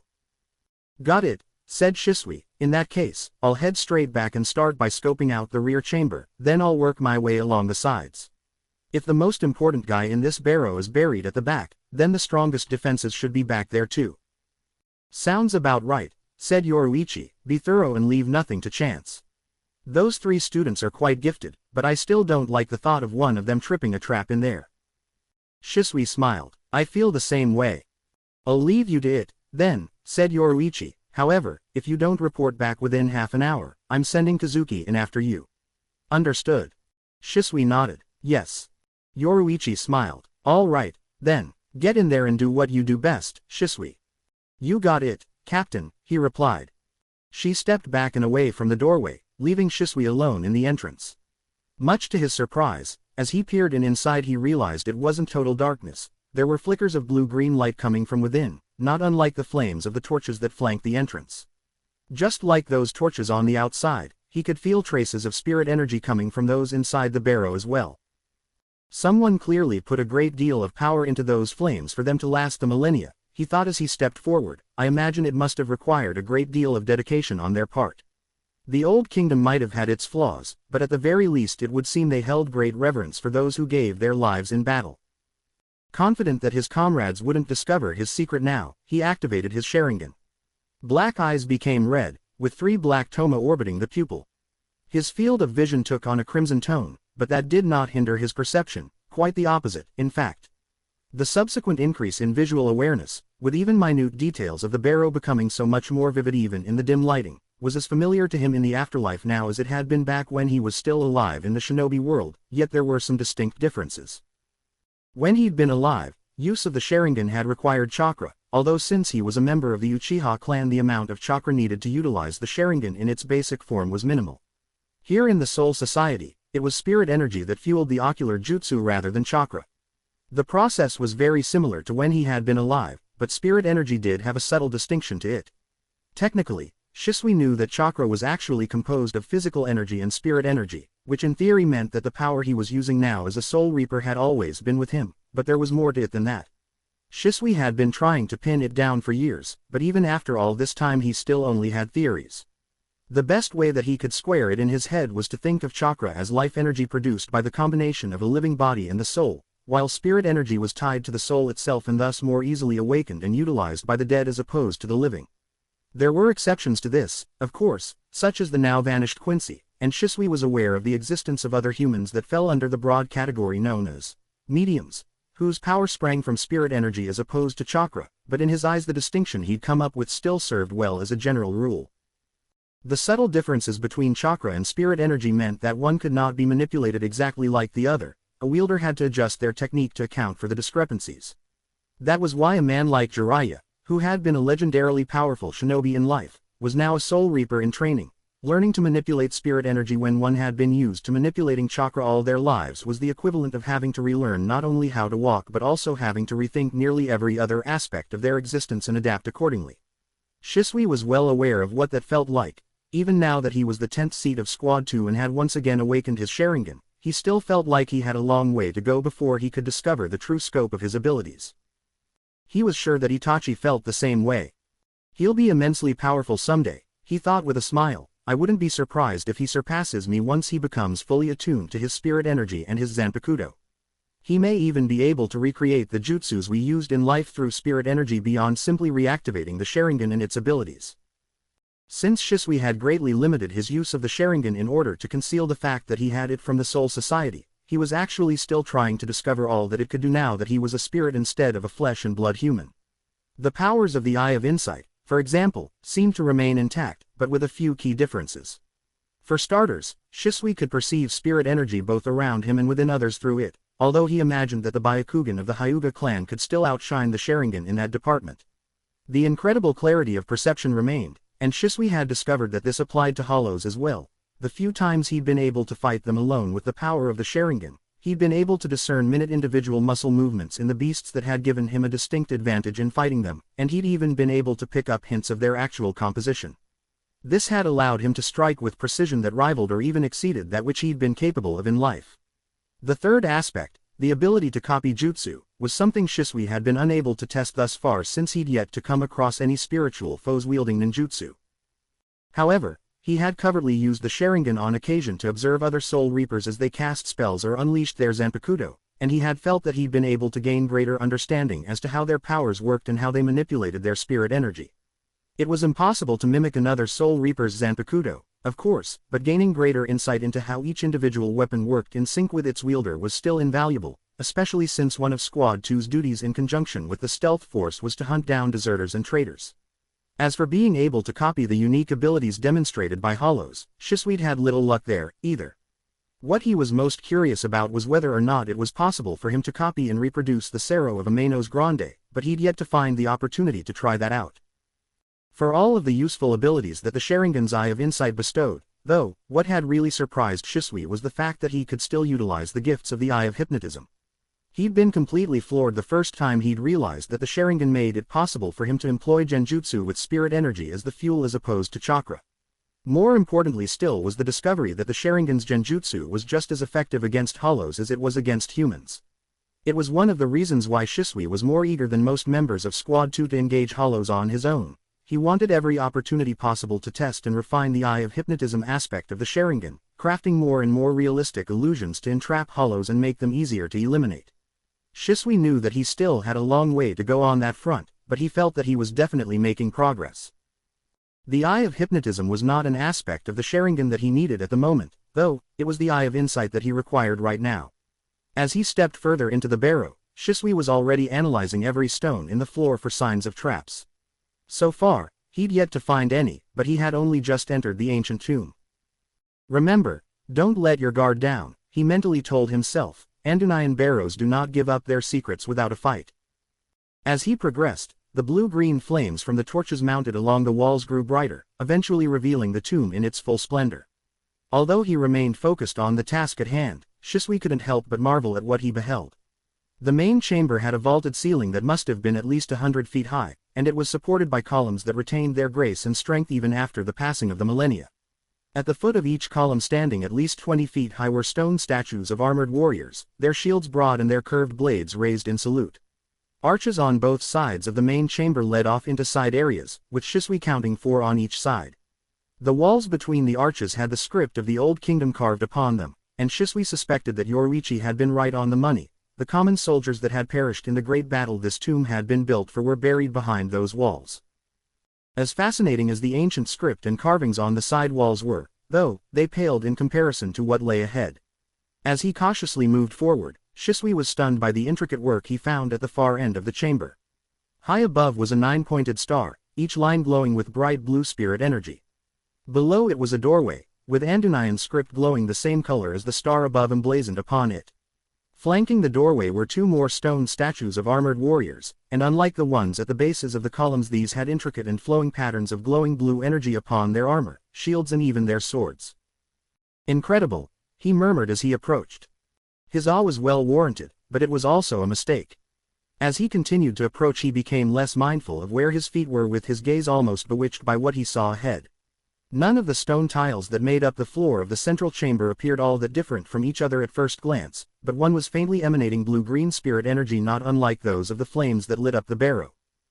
And Shisui was heading right for it. He only noticed when his right foot brushed against the edge of the tile and he sensed a sudden spike in spirit energy. Reacting on instinct honed through years of training, Shisui flash stepped backwards, and it wasn't a moment too soon. The small amount of spirit energy concealed beneath the tile acted as a trigger mechanism. As soon as his foot had brushed it, concealed panels in the ceiling up above had slid open. Shisui's flash step was the only thing that saved him from the surge of blue-green spirit energy that came crashing down like a wave. The concentrated power hammered the spot where he'd just been standing, and when the energy eventually dissipated, Shisui saw that same area charred and cracked from taking the hit. He breathed a heavy sigh of relief. That was way too close. "Shisui," called Yoruichi from the entrance, "you okay in there?" "I'm all right," he shouted back, "just found a little excitement in here." He heard her laugh echo through the chamber. "Well, don't have too much fun in there." He couldn't help but smirk at that. Right. He wanted to smack himself for getting so caught up in the splendor of the ancient tomb that he'd forgotten to watch his footing.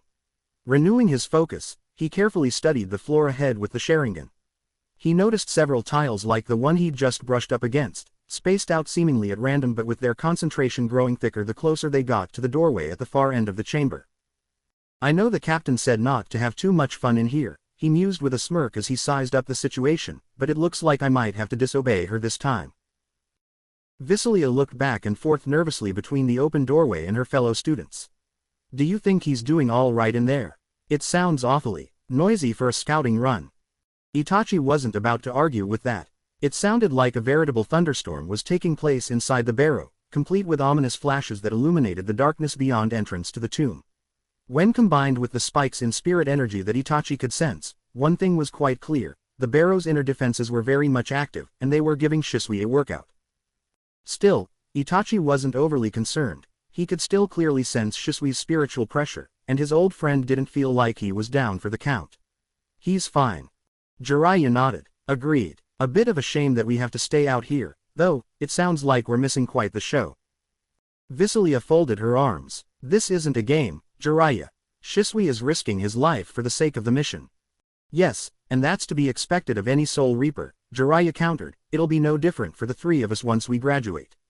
Besides, look at Squad 2's captain. Does she seem to be all that worried about her 10th seat?" Itachi glanced at Yoruichi, and she looked much the same as before, calm, confident, and even relaxed. He had expected no less given his prior encounters with her, and it only served to reinforce his own confidence in Shisui's ability to handle his mission. Visilia didn't seem quite as reassured, though. "Well, no, but still. That doesn't change the fact that what he's doing is very dangerous. He really shouldn't have been sent in alone like that." He can handle it, said Itachi, just wait and see. Visulia scowled at him. I thought Shisui was your friend. Shouldn't you be more worried about him? I'm not worried because he's my friend, Itachi replied. I know what he's capable of. If he thought this was beyond his ability to handle by himself, he would have said so to the captains. He knows what he's doing. Visulia sighed. Fine, I still don't like it, though.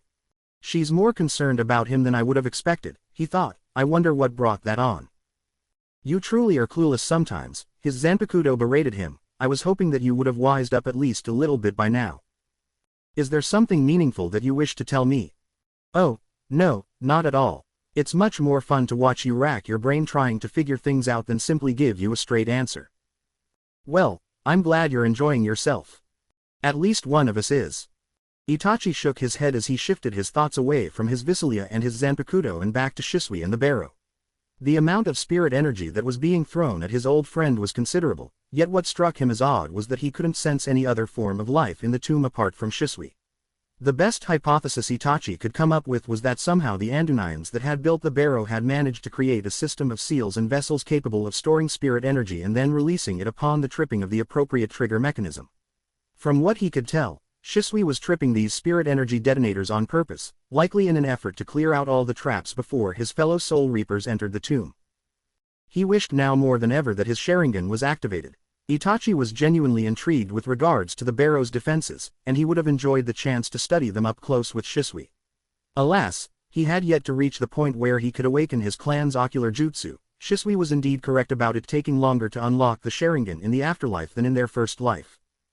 Your time will come, said his Zanpakuto, her reassuring tone taking Itachi by surprise. I have no doubt of that. You've come far in just a few short years, but your journey has only just begun. Trust that the path you stride now is the one you're meant for. I'll keep that in mind. Good. It'd be a shame if all of my lessons went to waste on you. You're hardly my only teacher. Perhaps, but I'm the one that will be with you long after graduation. Itachi had to concede the point on that one. Out of the corner of his eyes, he saw Jiraiya lean forward, his brow furrowing as he studied the gaping entrance of the tomb. It's gotten quiet. Is that a good thing, or a bad thing? Closing his eyes, Itachi concentrated on the spirit energy he could sense in the ancient barrow. It didn't take him long to find what he was looking for, and he opened his eyes a moment later. A good thing, he said. Shisui's all right.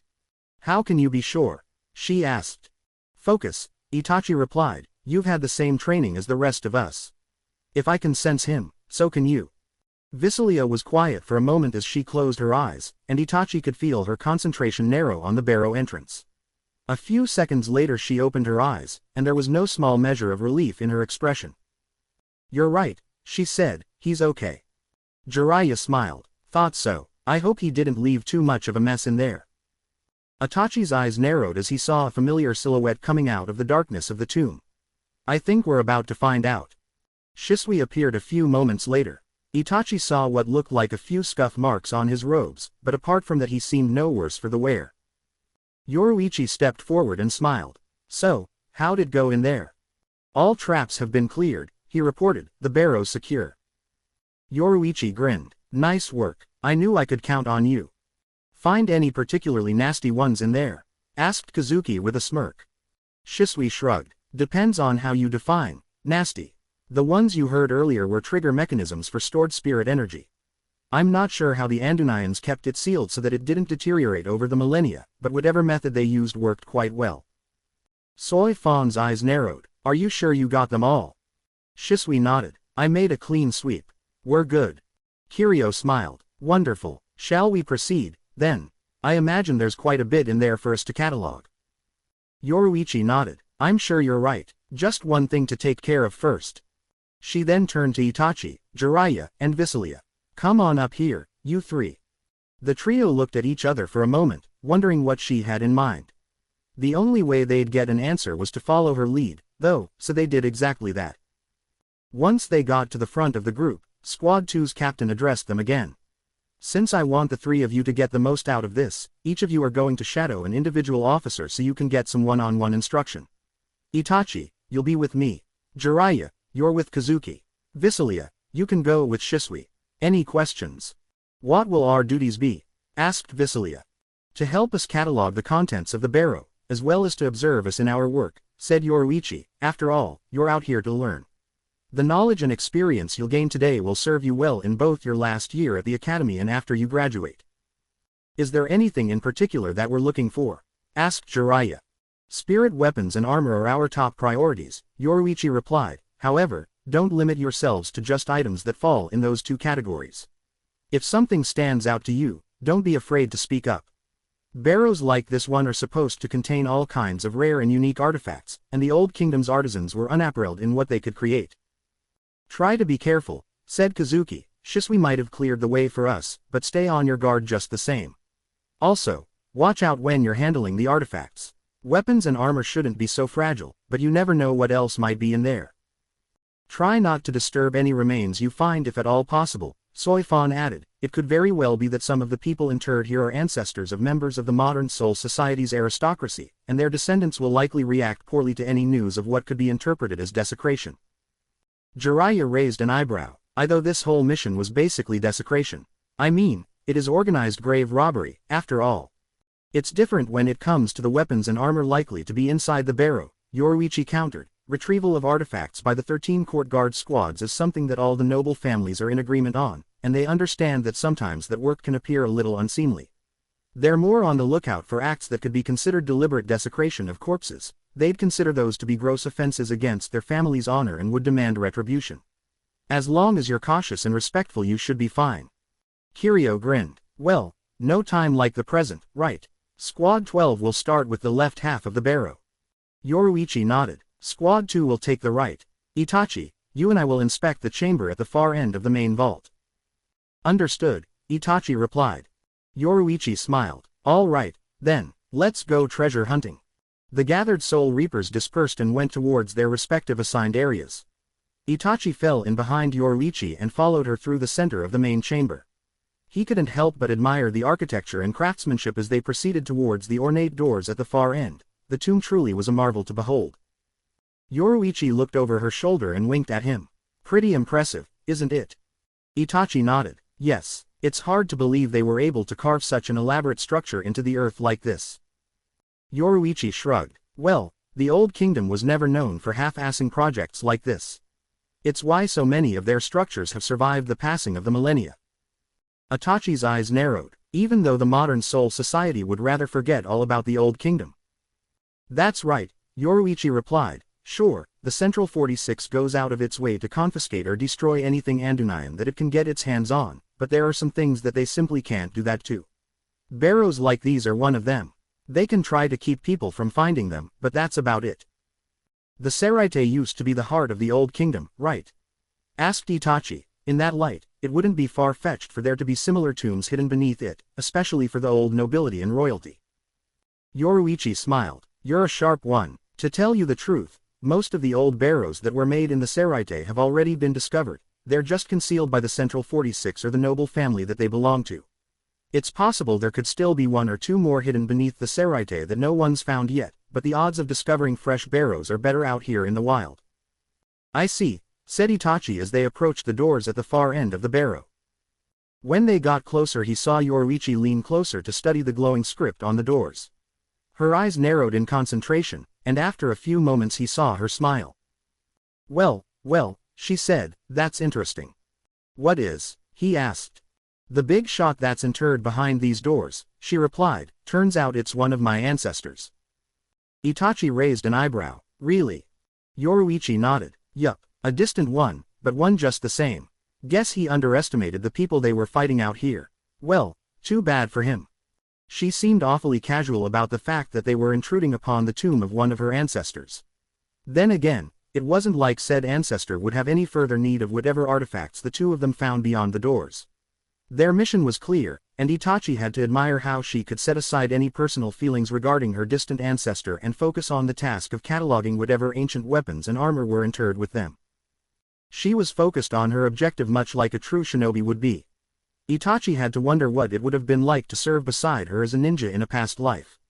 If her speed and power as a Soul Reaper captain was any indication, then he was potentially standing next to a woman that could rival the fourth Hokage himself in terms of damage she could do on the battlefield. She gave him a mischievous smile, and Itachi knew she'd caught him staring. Something on your mind? Itachi shook his head, although the slight rush of heat to his face betrayed the mask he tried to put up. Nothing important. She winked. She wasn't fooled for a minute but was apparently willing to let it slide so the mission could continue. Right, well, if that changes, feel free to let me know. In the meantime, we've got a little situation on our hands here. What do you mean? Asked Itachi. Simple, said Yoruichi as she gave the door a good knock. How are we going to get through this thing? It was a good question.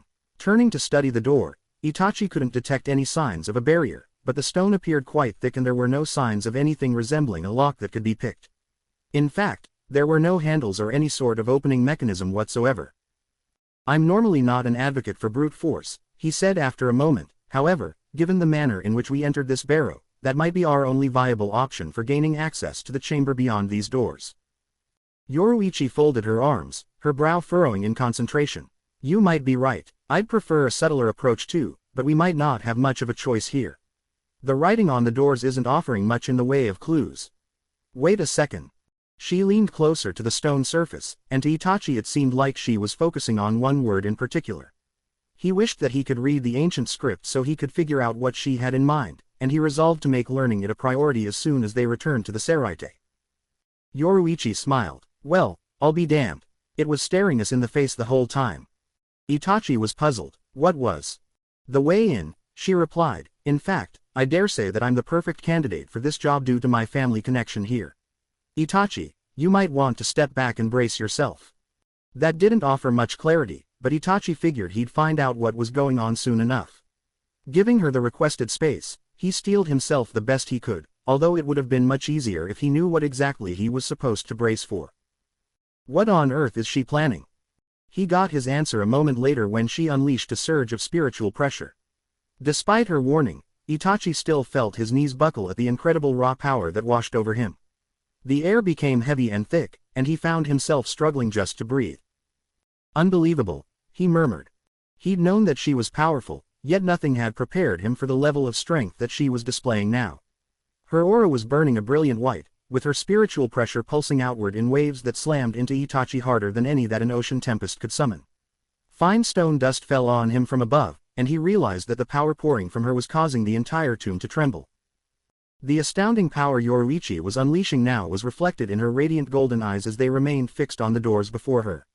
Itachi's eyes widened as he saw the glowing letters upon the entryway grow brighter, as if they were responding to her surging spirit energy.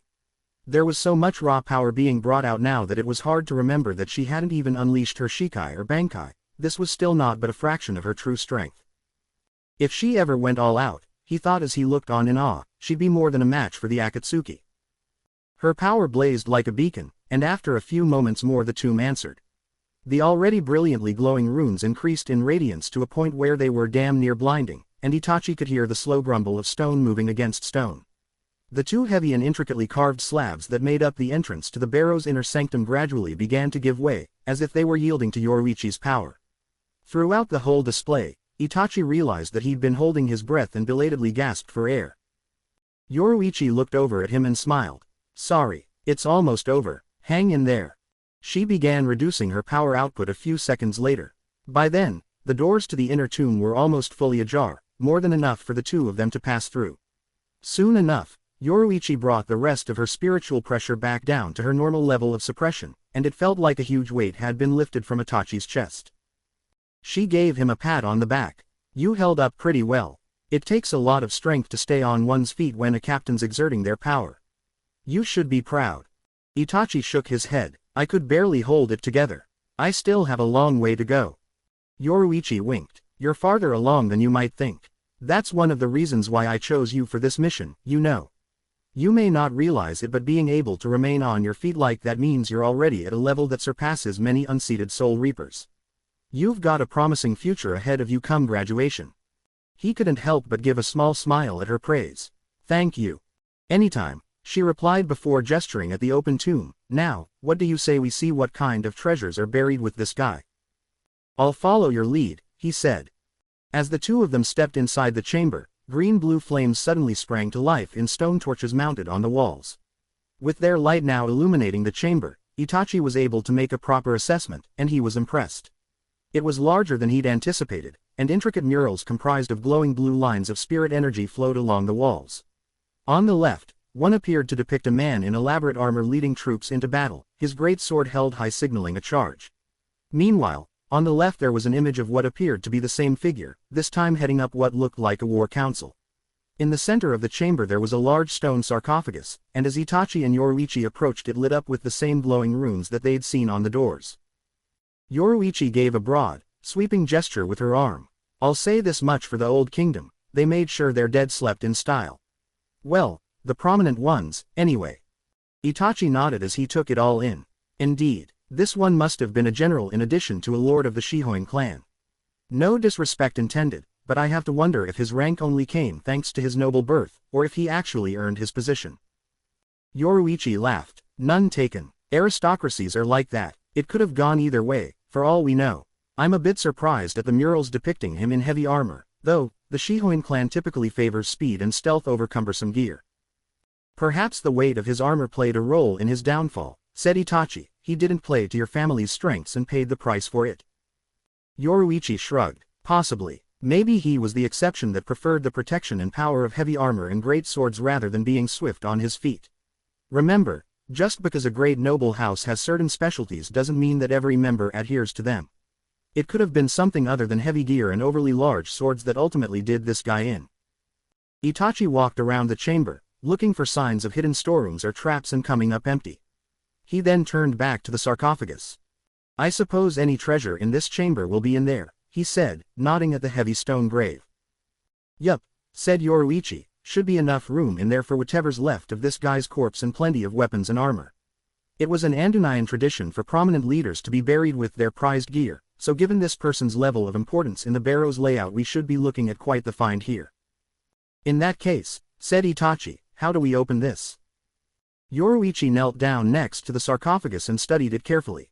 She took a few minutes to move around it, searching for what Itachi could only assume was some kind of mechanism to open it.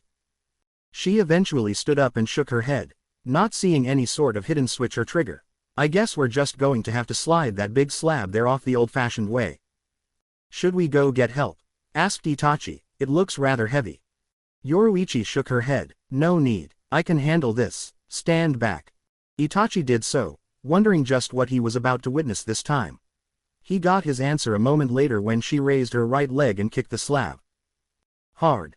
The stone cover went flying into the wall with a thundering crash, yet when it fell to the ground Itachi was amazed to see that there was hardly any damage at the point of impact.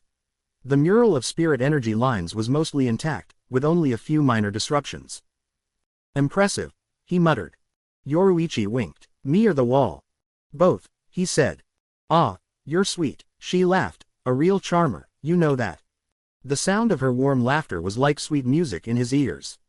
Itachi didn't know why, but once again he felt that strange rush of heat to his face that he only seemed to experience when he was around her. And once again, he heard his Zanpakuto ridiculing him. You're an idiot. So you keep telling me. Will you ever enlighten me as to why you keep doing so? No, figure it out yourself. The answer's staring you right in the face. The only thing Itachi could see in front of him was Yoruichi. That alone gave him a few ideas, but he had to question if they were right. Once again, she caught him staring and pounced on it. Gonna tell me what's on your mind this time, handsome? Itachi looked away, trying to focus on the tomb instead of the captain. The mission, that's all. Yoruichi giggled. Right, well, in that case, get up here. We've got a grave to rob. She sounds way too cheerful about that. Before the two of them could look inside, they were interrupted by Soy Fan as she came rushing in. Lady Yoruichi, are you all right? Yoruichi laughed. Relax, Soy Fan, it was just a little roughhousing. Soy Fan sighed in equal parts relief and exasperation. When I heard that loud noise. Lady Yoruichi, please try to be more careful. Yoruichi raised an eyebrow. Hold on a moment. The noise I made when I kicked that stone slab into the wall made you come running, but not the spike in my spiritual pressure. Soy Fan, are you sure you've got your priorities straight? Your surge in spiritual pressure was very controlled, so I wasn't worried, Soy Fan replied. It was the crashing sound that came later that caught me off guard. In all fairness, you're not the only one, Itachi admitted. I didn't expect her to open the sarcophagus in such a blunt manner. Yoruichi grinned. Hey, It worked, right? By the way, Soy Fawn, now that you're here, do you want to help me plunder my ancestor's tomb? Soy Fawn's eyes widened. What? You can't be serious. Oh, I totally am, Yoruichi replied. Come on, Soy Fawn. You didn't check the runes on the doors. I was the one that taught you to read High Andunayan script. After all, you should have had no problem recognizing my family name out there. Soy Fawn sighed. Sorry, Lady Yoruichi, I was focused on finding you. I didn't think the inscriptions on the doors were very important. Yoruichi shrugged. Well, don't worry about it. Come on, then, let's take a peek and see what we find. Approaching the open sarcophagus with the two women, Itachi leaned over and peered inside. He wasn't surprised in the least to see a skeleton-clad head to toe in armor, although he had to admit that the bones were preserved remarkably well. Itachi could sense the latent spirit energy in the armor, and that wasn't the only source of power in the grave. The occupant of the sarcophagus was surrounded by all manner of weapons. The most prominent were a pair of great swords flanking the armored skeleton on either side, but they were far from the only ones. Knives, maces, axes, sickles, and much more were crammed into the grave. Whoever this particular ancestor of Yoruichi's was, he'd built up quite the collection over the years. Yoruichi whistled. Wow, talk about a stash. Soy Fawn's jaw nearly hit the floor. Unbelievable. Are all of these spirit weapons? Asked Itachi. What are your senses telling you? Yoruichi replied with a smirk. Concentrating on the stockpile before him, Itachi stretched out with the abilities that he'd been fine-tuning over the past 5 years. It took a few seconds, but he found the answer he was looking for. It seems they are, he said. Hard to believe so many valuable weapons would be sealed away in a single grave. Yoruichi nodded. It's a damn waste if you ask me. I guess this guy felt otherwise. What do we do now? Asked Soy Fawn. Simple, said Yoruichi. Start grabbing and examining. We'll sort by weapon type. Knives, swords, axes, etc. The guys in Squad 12 will owe us one for making their jobs a bit easier. Very well, then, said Itachi as he leaned over the open sarcophagus again, idly wondering what piece he should remove first. After a few moments his eyes settled on a curved dagger. The blade appeared simple enough, but the hilt was made from what looked like fine silver, and numerous sapphires were embedded in it. His curiosity aroused, Itachi cautiously reached out and grabbed the weapon. As he pulled it from the grave he could feel the energy within the weapon reacting to his spirit pressure. His right arm shivered as pulses of frigid power went out from the weapon, and he was startled to actually see frost forming on the blade. That frost swiftly spread down the weapon, and Itachi felt a flicker of apprehension as it evolved into ice and rapidly approached his hand. Soy Fawn's eyes widened in shock. Itachi, drop that blade. No, said Yoruichi, much calmer than her bodyguard, he can handle it. But Lady Yoruichi, it could kill him. She protested. It won't if he handles it right, Yoruichi replied as she put her hand on Itachi's shoulder. Itachi, hit it with your spiritual pressure. It's challenging you, you need to prove that you're worthy of it. Itachi nodded, his eyes narrowing as he focused on the blade. Right. Concentrating solely on the weapon in his hand, he channeled his power through his arm. He'd received plenty of training over the years about how to harness and control his spiritual pressure, but he'd never had to exert it on a single point outside of a Keto spell like this before. I hope you realize that if you fail we're both going to freeze to death. The thought had crossed my mind. Good, no pressure or anything. Of course, he thought dryly. The encroaching ice halted just short of his fingers. Itachi had managed to assert his power not a moment too soon. He then gradually pushed with his spiritual pressure, and the ice began to recede. A few seconds later it disappeared altogether, and Itachi could sense the power of the weapon begin to sync with his own. Impressive. Thanks. Soy Fawn sighed with relief. That was close. Yoruichi had a satisfied smile on her face. I knew you could take it. You've come much further than you might think, Itachi. Itachi's gaze was still focused on the dagger. What was that? I thought the spirit weapons of the Old Kingdom were supposed to act as conduits for our spirit energy and weren't fully sentient like Zanpakuto. This one actively challenged me. Some spirit weapons were given special properties by those who forged them as a means to defend themselves from unworthy wielders, said Yoruichi. They test those that pick them up, probing their strength and resolve. It's more of an animal instinct than outright sentience. You passed its test, so now it's falling into line. Soy Fawn folded her arms and gave her captain a stern look. Lady Yoruichi, with all due respect, that was still incredibly reckless. What if Itachi hadn't been able to handle it? I would have backed him up with my spiritual pressure, Yoruichi replied calmly, but, as you can see, that wasn't necessary. Have a little faith in him, Soy Fan. After all, once graduation's done, he'll be our new colleague. Soy Fan rolled her eyes. That strikes me as a bit presumptuous. Not at all, said Itachi. I'd very much like to join the second division upon graduation, if it'll have me, of course. Yoruichi grinned. You really have to ask. Why do you think I've paid such close attention to you over the years? I've wanted you in my squad since the moment I first saw you and Jiraiya take on that hollow. Itachi couldn't help but smile. He'd suspected that was the case, but it felt good to have that validation. I'm honored, thank you. Hey, you've earned it, said Yoruichi. I've been monitoring your scores and instructor evaluations, and you've never stopped improving or pushing yourself. You're the star pupil for your year, and I'm not just blowing smoke because you're my favorite, it's established fact. Respectfully, I disagree, said Itachi. Jiraiya is, at the very least, my equal. Yoruichi smirked. Oh, he's good, I've got no doubt of that. I know he plays the part of a playful pervert, especially with his side gig as a writer, but his talent is the real deal. You're both going to be invaluable additions to the ranks of the 13 court guard squads. Still, between the two of you, I think that you have a bit more of an aptitude for the kind of assignments that second division tends to get. Itachi nodded. I see, I hope you're right. Oh, I think I am, Yoruichi replied with a wink. Now, let's get back to work. There are still plenty of weapons left for us to take a look at here, and we need to sort them all out before we can go home. What do you think? Asked Kazuki. Jiraiya couldn't help but smile at the weapon grasped in his hands. I gotta admit, it's really something special. The particular piece he was holding was an ornate spear. Runes of the Old Kingdom were engraved on both sides of the blade, and the point where it was set into the long handle was sheathed in gold. Several emeralds formed a wavy circle around the hilt, and they each occasionally emitted a small burst of green-yellow sparks. The power of the weapon coursed along it and up Jiraiya's arms in the form of cascading bolts, but he'd already exerted his spiritual pressure to counter them in order to avoid harm. The ancient artisans and smiths certainly didn't lack for talent, he thought as he studied the spirit weapon. I can't recall finding many weapons as refined and lovingly crafted as this one during my life in the shinobi world. It was only the latest in a series of beautiful weapons that Jiraiya had examined since he'd started exploring the room with Kazuki.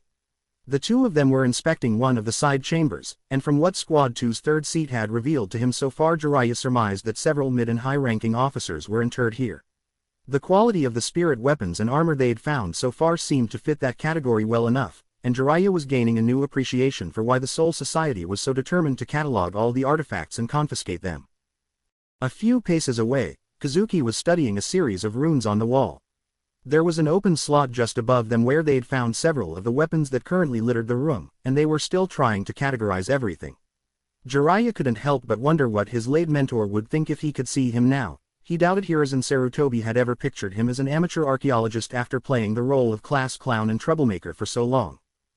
I really do need to see if I can find him one of these days, he mused. I know the Soul Society's vast, far more so than the shinobi world, but even so I should be able to track him down.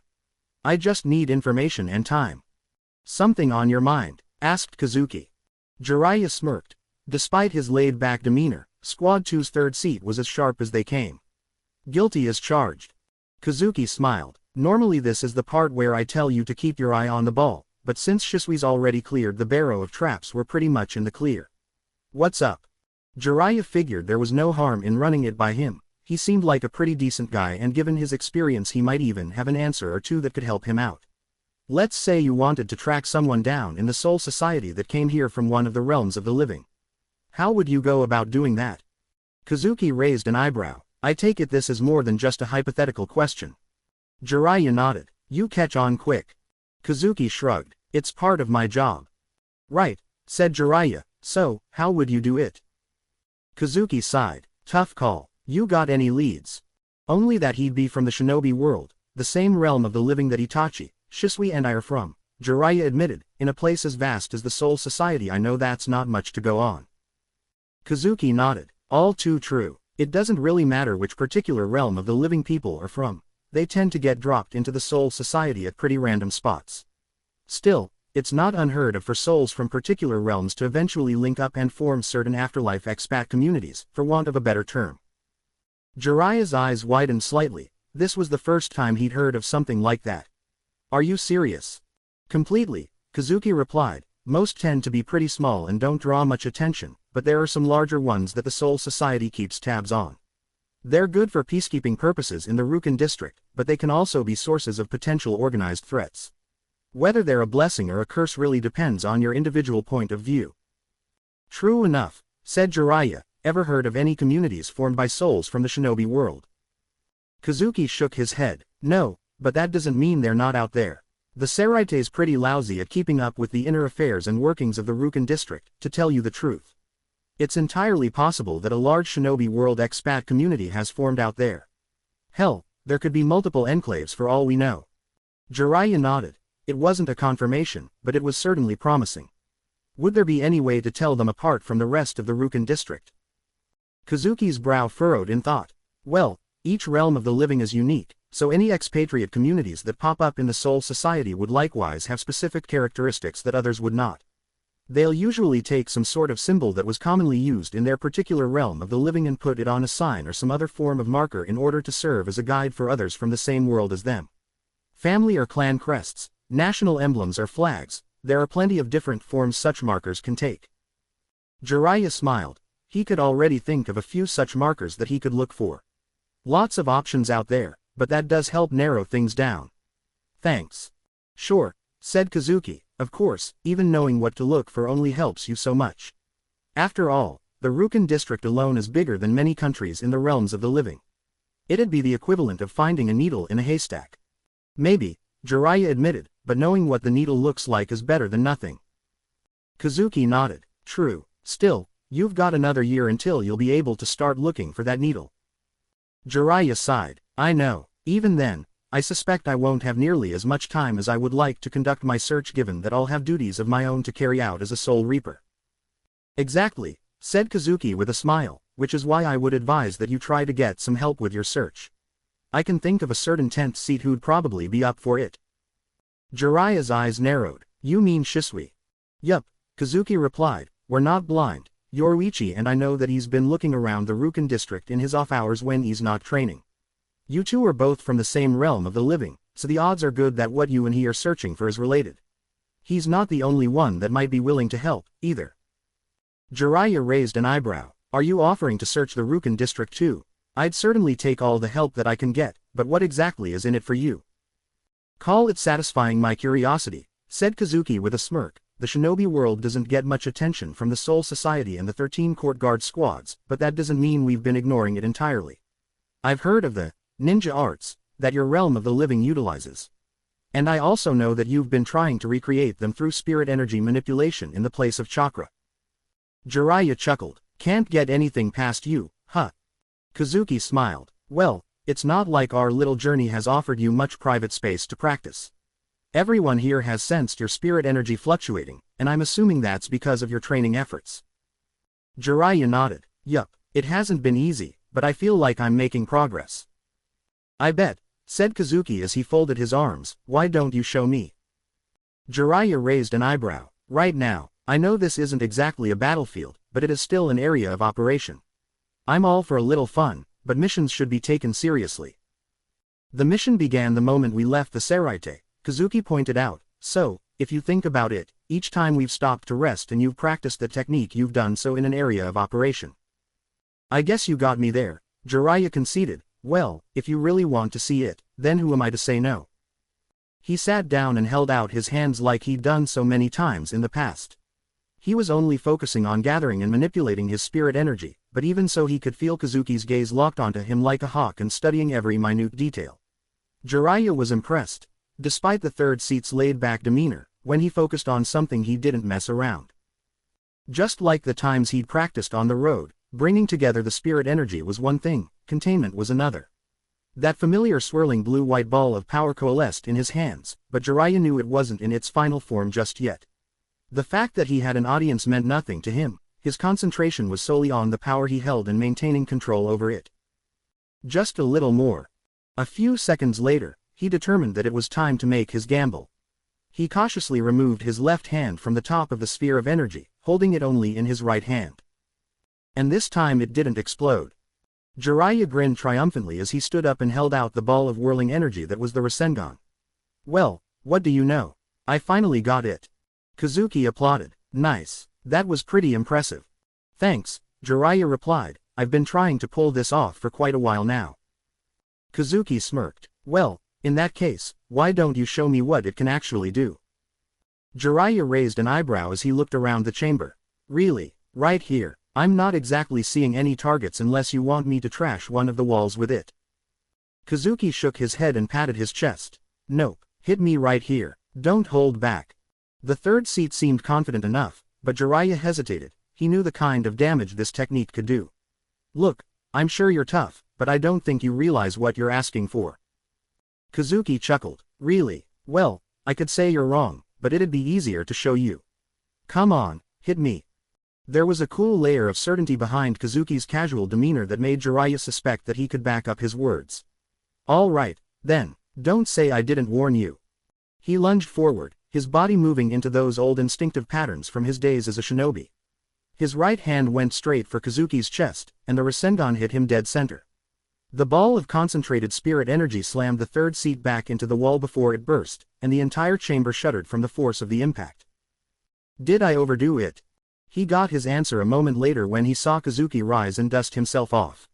There was some mild bruising on his chest and his robes had a few tears in them, but apart from that he looked little worse for the wear. Jiraiya was momentarily caught off guard before he realized what Kazuki had done.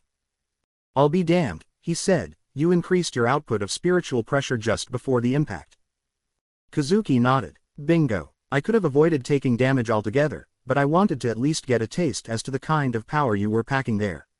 I must say, that's a very impressive technique. A nice substitute should you ever be deprived of your Zanpakuto, and if you become proficient at wielding the blade single-handedly, then I can even see you utilizing the technique with your free hand once your control over your spirit energy reaches a sufficiently advanced stage. As it is, I'd say you're pretty far along, especially considering that you're still in the academy. Jiraiya smiled. Thanks. This is just a small portion of what I was capable of back when I was alive. I still have a long way to go in order to restore my strength. Although, since I'm also training to use Soul Reaper powers, I could eventually become stronger than I was in my first life. Indeed, said Kazuki, don't lose that drive for self-improvement. I can already tell that you've got a lot of latent power. I bet you were really something when it was chakra that fueled you instead of spirit energy. Jiraiya shrugged. Well, chakra was what I was used to. Technically, spirit energy is part of what makes up chakra, although now that I'm a soul, that's the primary fuel for my strength instead of the mix of spirit and life energy. Even then, this form of spirit energy feels different than the kind that goes into chakra. Well, it's hard to really put it into words. Kazuki nodded. I understand. Even after years of wielding spirit energy, it can oftentimes be difficult to properly express what it means to manipulate it. Each person's spiritual pressure has a different feel to it, both to themselves and to those around them. It can take quite some time before one's able to properly articulate how they sense and control it. I can see that, said Jiraiya. Kazuki gestured back at the half-emptied sarcophagus that was before them. Well, as much as I'd like to continue this enlightening chat of ours, we do still have a mission to carry out here. There are plenty of pieces left to catalog, and we are trying to keep to a schedule. Jiraiya chuckled. Right, well, I guess we should get back to work. As the whirlwind that had temporarily engulfed her died down, Visilia saw Shisui smile approvingly at her. Well done. She tried and failed to suppress a blush. Thank you. Looking down at the blade in her hands, Visilia allowed herself a confident smile. The weapon was a curved sword, with the blade about as